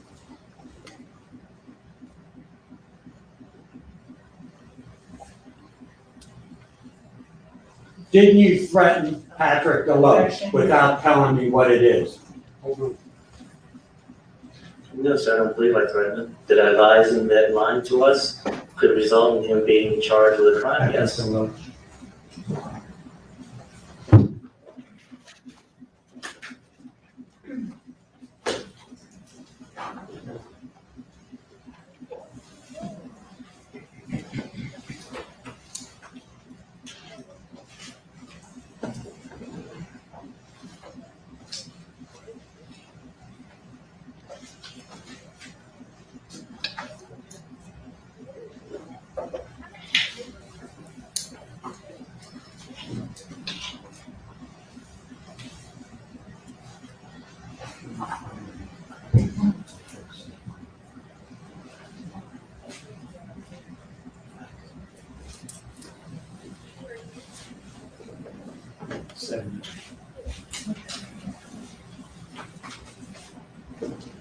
You mentioned an Adrian Davis.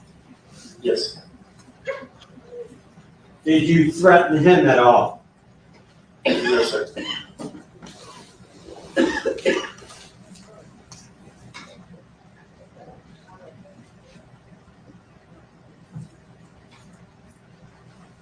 If someone would ask for an attorney as you're questioning them, you would. Speculation. Sustained. You interviewed Adara Scott, correct? Yes.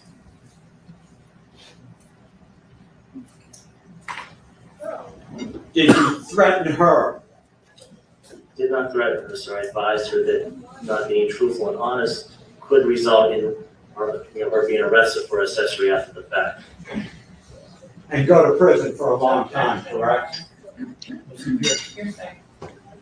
What he said, my understanding is. Yes. And I'm asking what the No. person might have said, what you said. Detective. Yes. I had to review the statement, but I did advise her that lying to us could result in her being charged for accessory after the fact. And go to jail for a long time, correct? And that's what's in my statement, and that's what's in my statements. And didn't you also tell Patrick Deloche? Objection, hearsay. It's what he said. I'm sorry. Tired of this shit, goddamn it, all this objection.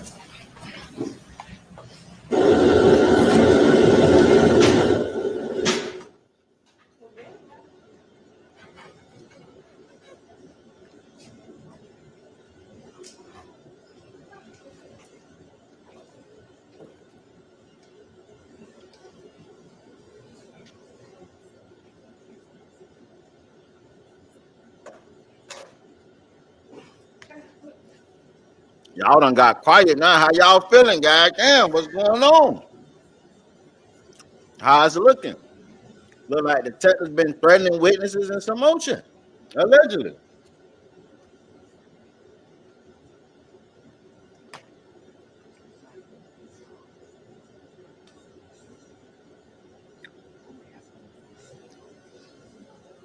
Iceberg, what it do? If you want to pull up, bro, you can. Y'all make sure y'all go subscribe to Iceberg Watkins.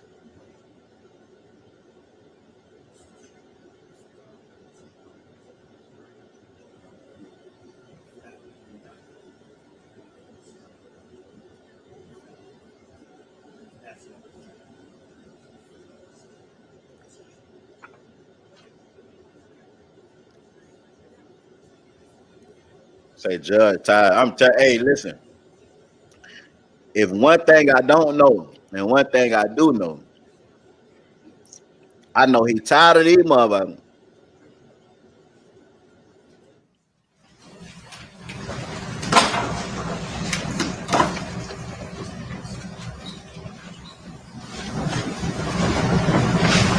Let's go to Patrick Deloach and see if I can refresh your recollection. May I approach? Yes, sir. What are you approaching with? A statement. And his words. Who's speaking? Patrick Deloach with Detective Moretti and Christine Bradley present. Thank you.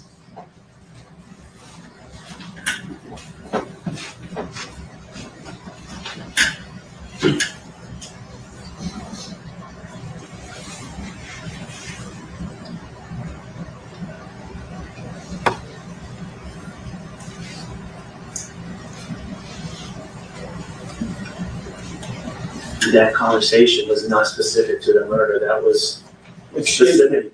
Did you in fact threaten to have him be federally indicted? Yes or no? Yes, because of gun sales. Gun sales.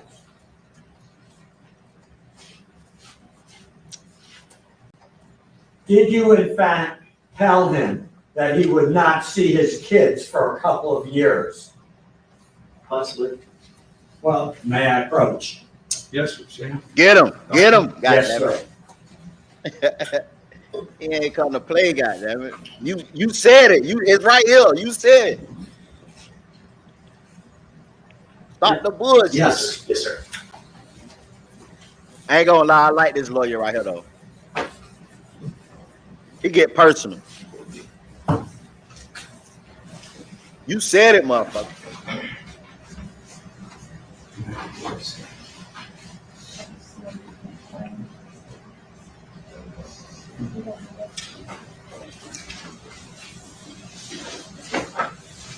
Salute.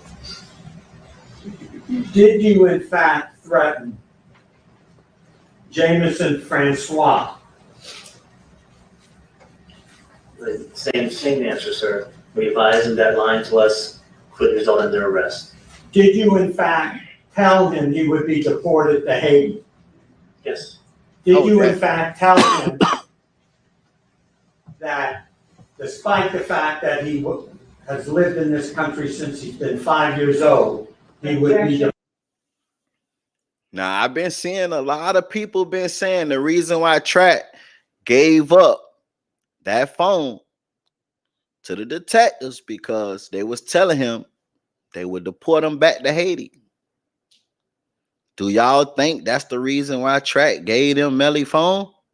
Because he was scared to go back to Haiti? Like this detective just admitted that he told him we would deport you back to Haiti? Damn it, man. be deported that, these are his words. Counsel. I'm sorry. I apologize. I apologize. Get him. The state needs, hey, the prosecution need to shut up. Like, just let my boy cook. He cooking. Let him cook. Did you, motherfucker, as a trained investigator, you know what you did. threaten Jameson Francois to be deported to Haiti, even though he's been in this country since 5 years? Yes, sir. did you in fact threaten that he would not get fed and get any medicine in the Haitian jails? I don't know about that in conversations. Show him then. Show him the conversation, goddammit. Threatening a witness is. Objection, Your Honor. If anyone asks a question. What's the objection? What's the objection? Hey, overrule this, Rob. Overrule. Cook. Go ahead and cook. Defend. Do you think threatening a witness who tells you something that you don't like really gets to the truth? Objection, Your Honor. Relevant. Sustain. Facts.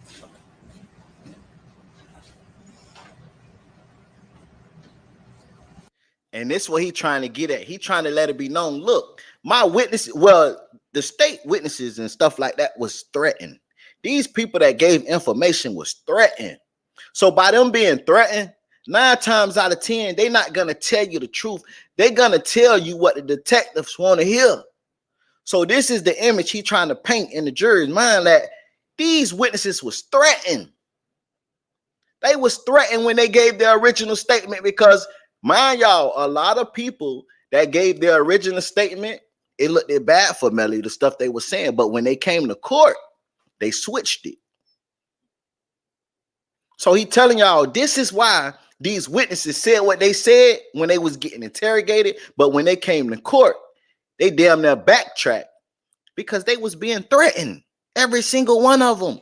So of course, they gonna say what he wanted to hear, because they was getting threatened with being deported. They was getting threatened with being indicted by the feds. They was getting threatened by being put in jail for a very long time. So they told him what he knew they wanted to hear. Hey, I ain't gonna lie, he cooking. He cooking. He cooked.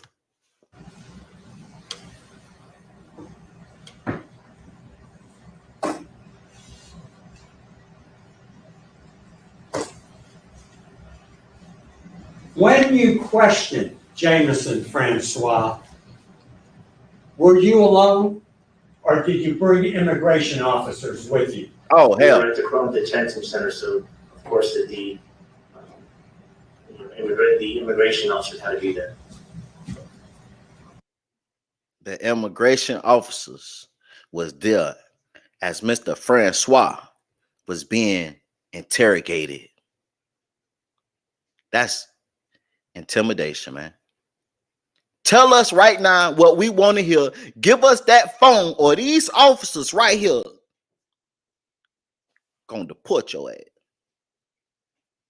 That's the vibes that was in the interrogation office.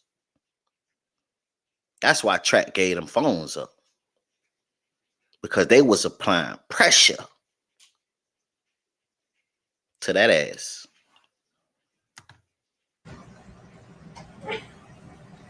Pressure. May I approach? Same state. A different state. Jameson Francois.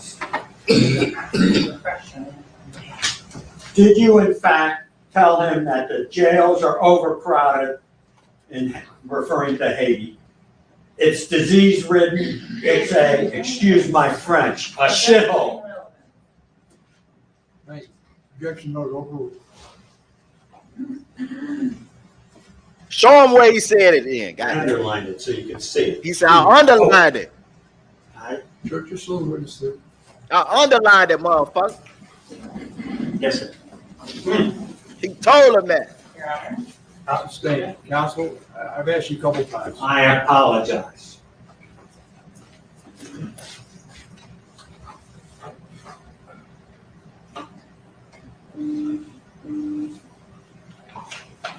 Hey, this shit is personal right here, because these is the last days. These is the last days. So they both, the defense and the state, they gotta go hard. They gotta throw low blows. They gotta throw high blows, chokeholds, and some more shit. They gotta go hard. So this is why both sides are so aggressive right now. So aggressive. In the defense, I'm loving it. I ain't gonna lie, I'm loving it.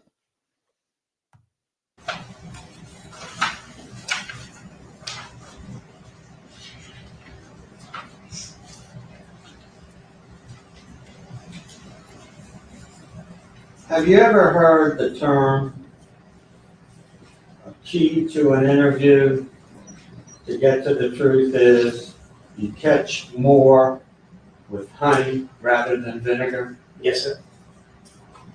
Would you consider these threats that you gave to these various witnesses? Objection, Your Honor. Speculation. Sustained. You obviously don't follow that technique. Objection, Your Honor. Sustained.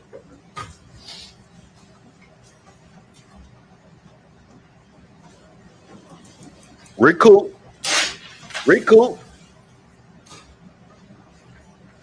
Let me show you the list of suspects that we talked about. Can I and approach see you if on this? this is true and correct. May I approach? Go ahead, approach. Look how he looking. Hey, man. Hey. Hey, man. Hey, a motherfucker looking like that, man, he gonna get him off, man.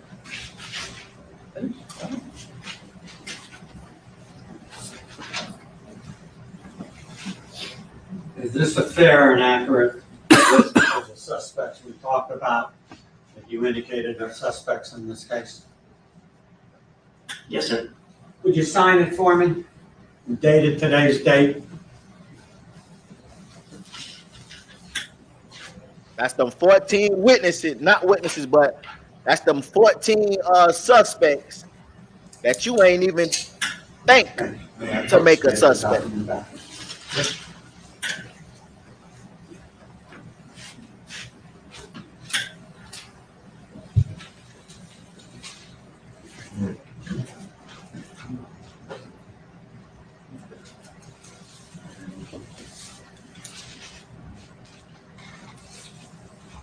I would ask that this be marked as the next offense exhibit. Your State rejected, I'm sorry. It can be marked as a exhibit for identification. It's marked for identification. It's not evidence. And does that document exhibit C, defendant C, fairly and accurately? No, sir. It doesn't.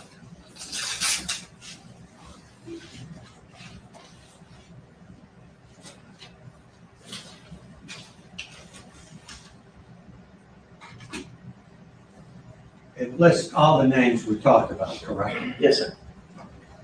All the names involved in this case, correct? Yes, sir. I move it in evidence. Your State, so object. Sustained.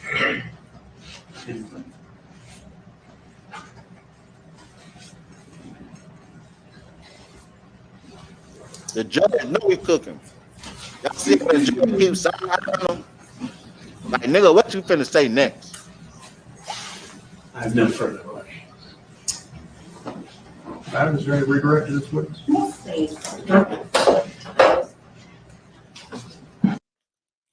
Look at him.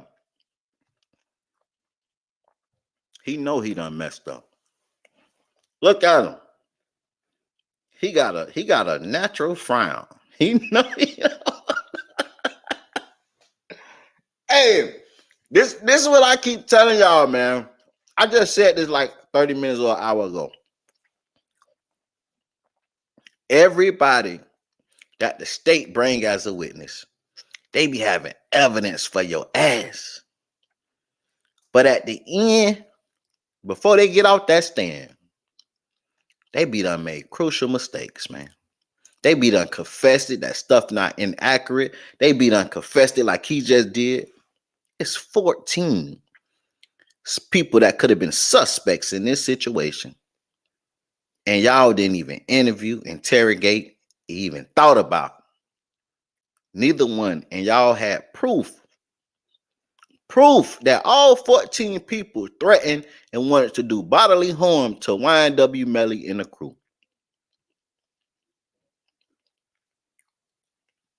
Then you go and threaten all the witnesses in the case. Yeah. Hey, this is a face of defeat. Can we proceed?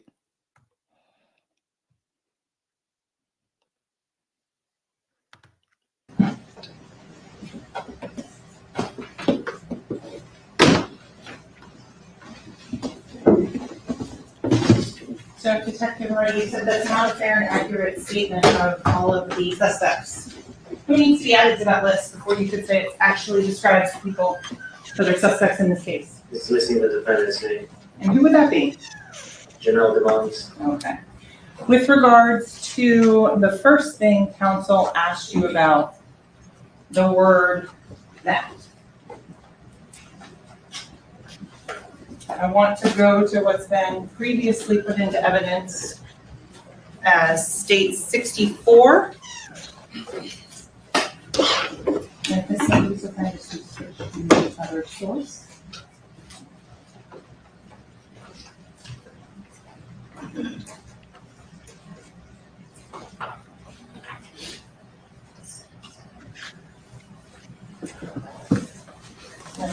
Gary was kind enough to get our screen working.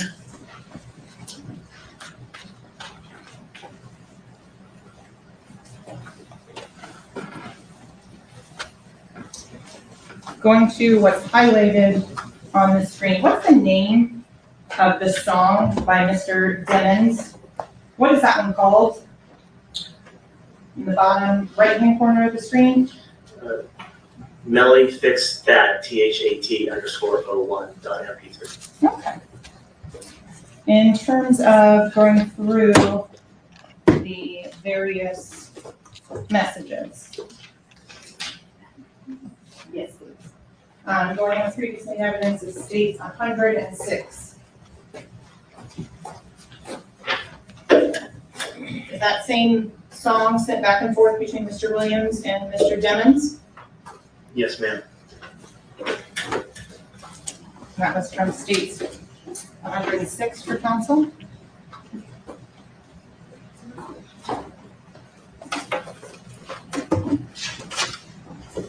Going to states 112.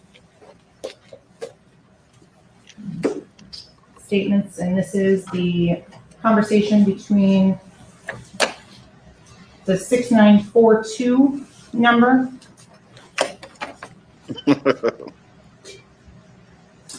On September 16th of 2018, how does the defendant spell that? THAT. On November 18th of 2018, how does the defendant spell that? THAT.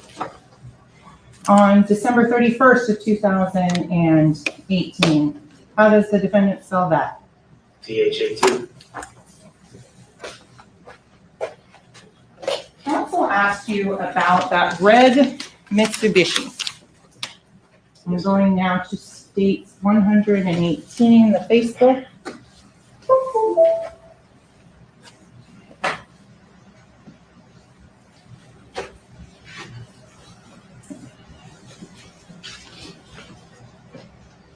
Specifically page 293.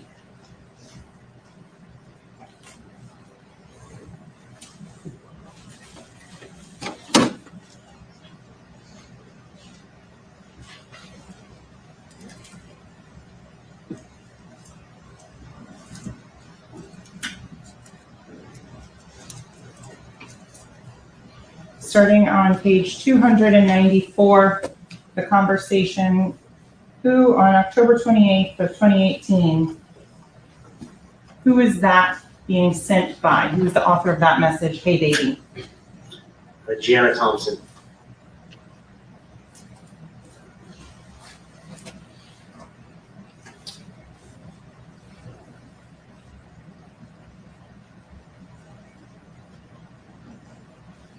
On October 30th of 2018, 212413 UTC. There's a what is this message from Ms. Thompson to Jamal Demon's Facebook say? You gave me a truck, baby. Question mark, question mark. Do you know what truck that is? The red Mitsubishi.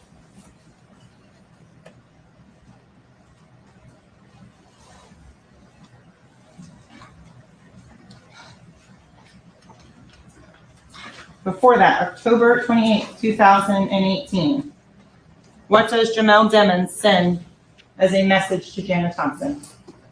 My lawyer and my label told me not to talk to nobody. Excuse but I'm me, I taking- have an objection. May we approach?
Okay, continuing on, told me not to talk to nobody. But I'm taking care of the funeral, and your family is going to be good for life. But I know it won't replace this heartbreak ever, but it's the least I can do. Then 4 emojis that we don't know there. On October 28, 2018, how does Janet Thompson respond? You can just read the first through ashes. I don't want him buried. I want his ashes.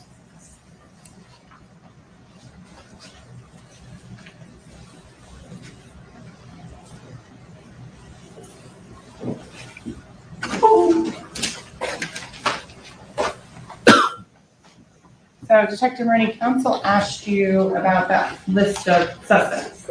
Yes, ma'am. On Bentley.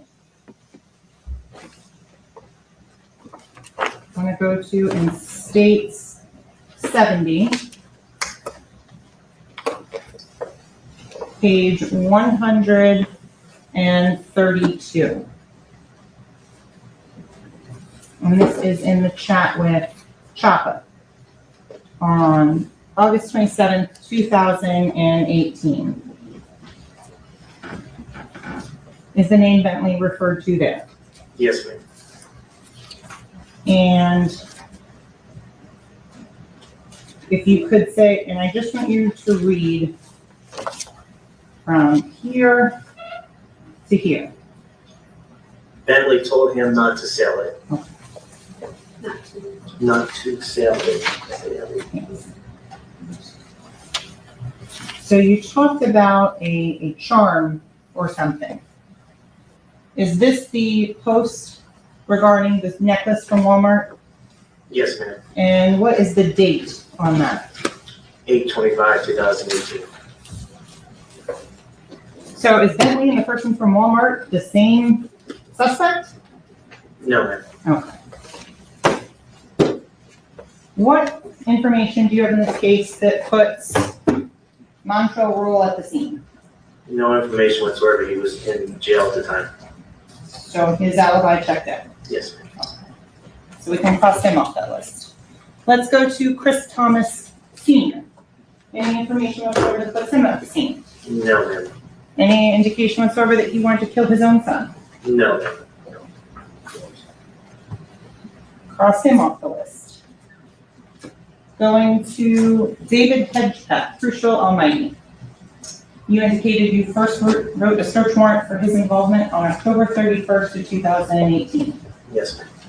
Anything that ties him to the scene in your mind? None whatsoever.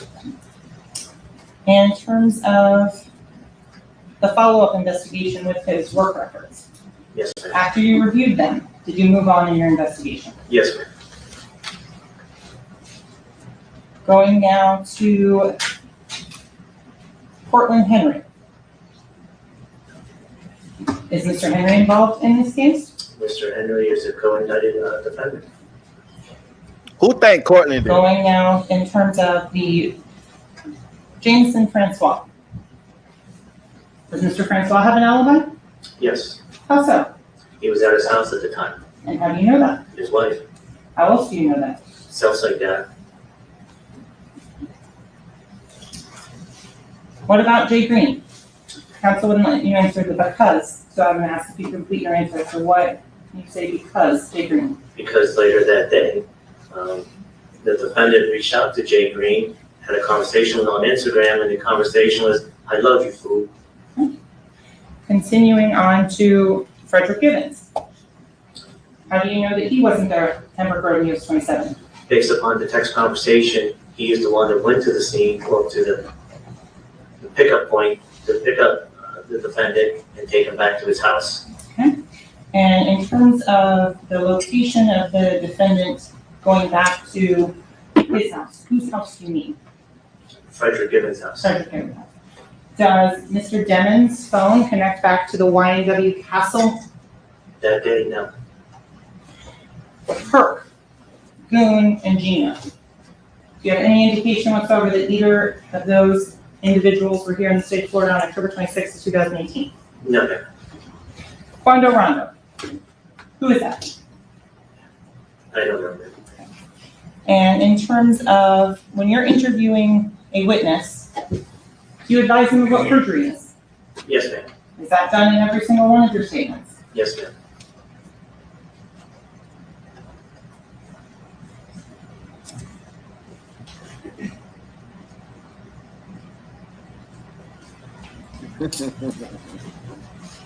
In terms, there's a lot of talk about surveillance footage and going and looking at various surveillance footage on that. Does the business have an obligation to cover the roadway in front of it? Most of the time they don't. Why? It's not in their interest. They're most places like CVS, Walmart, they're more focused on what's going on inside. So in terms of all the various places that you went to, did you collect evidence if it didn't show anything? No, ma'am.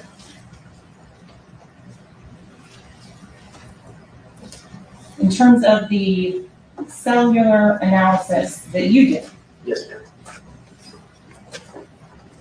were you able to compare and contrast the cellular analysis you did with the one that the FBI did? Yes, ma'am. Are there any discrepancies between the two? Objection. What's the objection? Conclusion on it and speaking for another witness. Overruled. Are there any discrepancies between those two? No, ma'am. My report mirrored their report.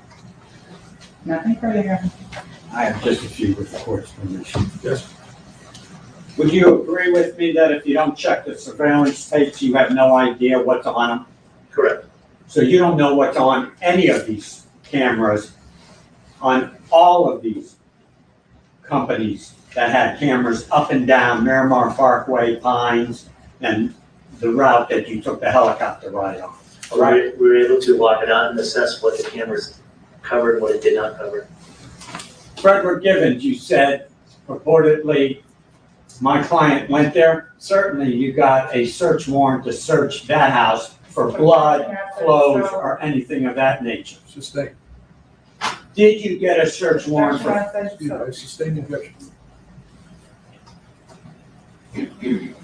You mentioned Frederick Givens, is that correct? Yes. You mentioned and just told this jury that supposedly my client went to that house immediately after this incident, correct? Yes. Did you get a search warrant for that house? Verify or collect evidence? Outside the scope. Overruled. We did not find out the exact location of Frederick Givens until we actually seized the cell phone, analyzed the cell phone. Because if you look back at previous statements, no one could ever give us the address. So by the time we actually discovered what his address was, he was no longer living in that area. So the answer is no. Correct. would you agree with the premise that you won't find any evidence Objection, Your Honor. Sustained. if you don't? Objection, Your Honor. Excuse me. If. Sustained. Rephrase the question.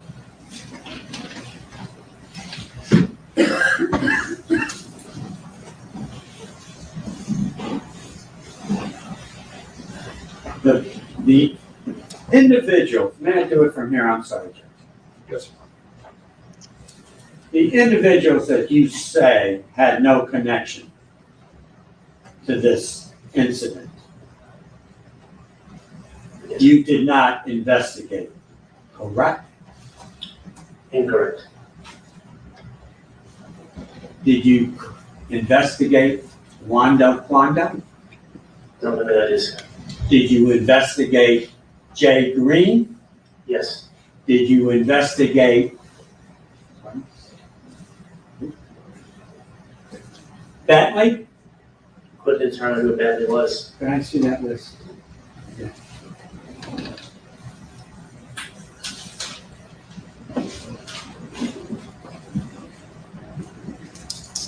Did you investigate Walmart incident? No, sir.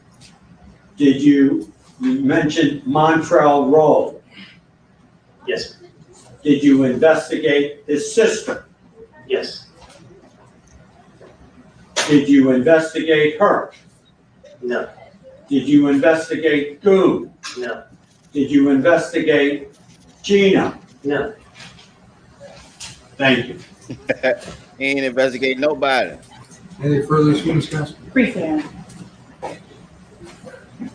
Detective Moretti, do you look at any one piece of evidence by itself? No, ma'am. Our decision to make an arrest is based upon the totality of the circumstances. It's all the factors encompassed in the case, not just one person's name, one text message. It's everything. Nothing further, Your Honor. Thank you. Is this witness excused? Yes, Your Honor. Thank you, sir. You may step down. You're excused. Thank you, Your Honor. Madam, you want to call your next witness? At this time, state your rest. Ladies and gentlemen, I need a few minutes with the attorneys. Do not discuss the case, but form any opinion about the case. Don't allow anyone to discuss the case in your presence. Certainly no research, including no heads on your chairs. Y'all do not discuss the case with nobody. You hear me? Hey man, I think how y'all think? Do y'all think that Melly defense did a good job today so far? I most definitely think so. Say Melanie is stuck on this condo situation. He said he ain't know who condo was. And let me tell you something, man. A lot of people that do crime, the police don't know who they is, but they investigate and find out. Come on, he could have Googled, put Quando Rondo name in the Google search bar, and it would have popped up who he was. So you know what I'm saying? It wasn't that he didn't know who he was. He just didn't feel like it was a need to investigate, man. Like I said, they latched on to Melly, and that was it. They didn't care about nobody else.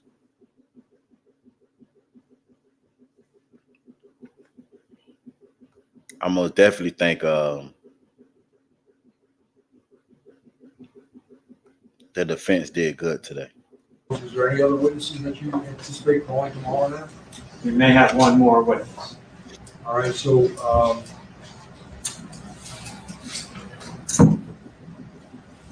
and is the state going to have your rebuttal? If they, depending on if they call the one civilian, there is a possibility of that. So it's a possibility, and it's going to be long or short. Very short, Your Honor. So are you all telling me or suggesting to me that you think you'll be over by, let's say, lunchtime tomorrow? Yes, Your Honor. Mr. Davidson? Yes, sir. Yes? Yes. So I know you asked me to just adjourn or let the jury go now, so nothing's changed in that regard, correct? I'm just going to excuse the jury, tell them to be back here tomorrow at 9. Yes, sir. Yes, Your Honor. All right, and any objection if I just have Gary tell him, see you back tomorrow at 9? No. No, you're. All right, so Gary, can you tell him, excuse him, walk him out? Absolutely. Thank you. So you have any motions? Yes, Your Honor. We move for a judgment of acquittal on the premise that the state has not presented a case sufficient for a jury to rely upon for a conclusion of guilt beyond a reasonable doubt. Beyond the several suspects who were not investigated, with the contention is they have no connection to the case, which would be a difficult contention to make having not investigated them. The DNA evidence is inconclusive. The cell tower evidence, the witness said when it's specific, it's not accurate, and when it's accurate, it's not specific, and gave us essentially a statement that in certain instances, he was really able just to say that 2 phones were in the city of Miracle. And so they have no, this is a circumstantial case, and the circumstances themselves lend to a multitude of various scenarios. And in that instance where a set of circumstances can lead to the conclusion of guilt and lead to the conclusion of innocence, a jury would be required, and therefore we would argue that such a level of proof doesn't rise to the level of proof beyond reasonable doubt. What it does is it invites the jury to speculate and find proof less than proof beyond a reasonable doubt, where other scenarios of innocence exist. And so we would respectfully move the court for a judgment for the latest. State? Your Honor, the state would also make sure that council is aware of Bush v. State 295, 7th, 3rd, 179.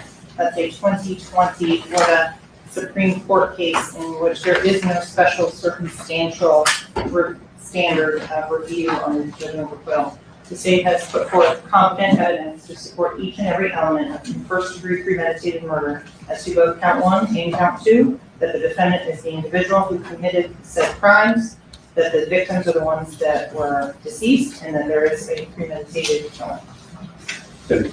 I'm sorry. We also renew all of our previously made objections during the motions to suppress before Judge Siegel, and all of our objections that we made during the course of the trial and the motions from this trial. Thank you. All right, so I'll defer ruling, take it under advisement unless there's some other response. Is that yours? No other response? That's it, Your Honor. So I'll defer ruling, take it under advisement. So the plan going forward now is we're going to hear from, or may hear from Brendan Collins tomorrow.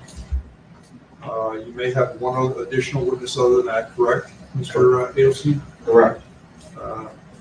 And the state may or may not have one rebuttal witness, but if that's the case, it'll still be done by, let's say, noon tomorrow, right? I think that's a fair assessment.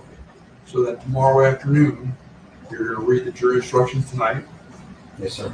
And we're going to go over, we'll have a charge conference tomorrow afternoon. And we're anticipating then doing closings. I'm just going to tell the jury, you're going to find out tomorrow morning whether you're going to be available Wednesday morning or not. Yes, sir. So if you're available Wednesday, we're going to do closings on Wednesday. If you're not available Wednesday, I'm just going to tell the jury to come back on Thursday. Is that what we all agree to? Yes? Yes, sir. Yes, sir. All right. I would prefer to be here, Your Honor. I understand there are higher authorities compelling my presence elsewhere, but that is my preference would be to be here and be closing on Wednesday. And my preference is to be home, Judge, to be candid. Understood, but you suggested that there's some motion filed or something like that where they're saying they're not ready in the other case. Correct. So I don't know anything about it. Respectfully, it's just, Judge Fine requested your presence a couple of weeks ago because you had 250 jurors coming in, doesn't want to waste their time. All right, so I acquiesced to it. But in any event, so we'll just play it by ear, and we'll see everybody back tomorrow, 9 a.m., and we'll sort it out then. All right? Yes, sir. Thank you. And What's up? assuming goes to the jury on the earliest it goes. So they say this should be over by noon tomorrow.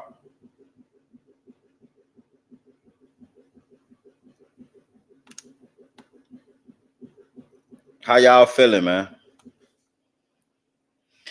I must say, today, Melly won this situation, man.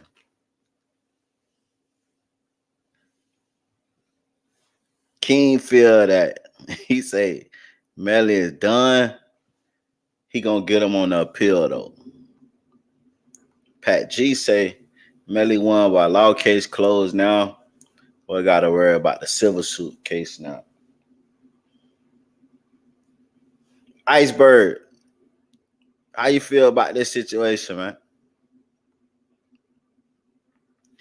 What you factor into what King said?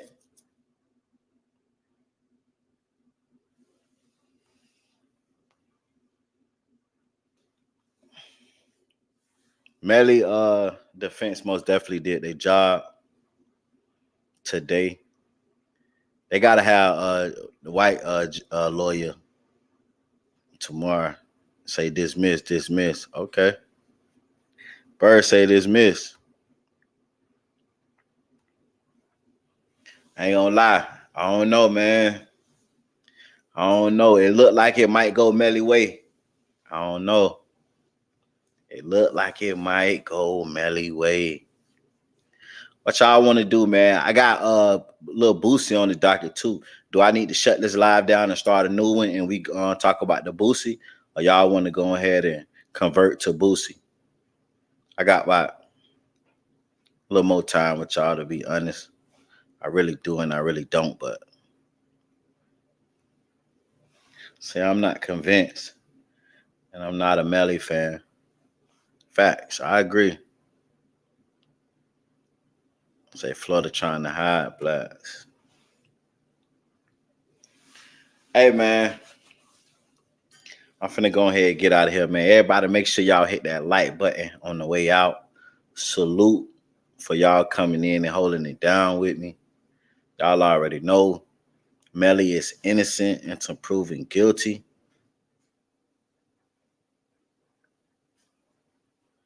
Melly is innocent until proven guilty. Hey, in this case right here, it's coming to an end very, very soon. Like the judge said, tomorrow, when they get done analyzing the witnesses and stuff like that, they should be done by 12.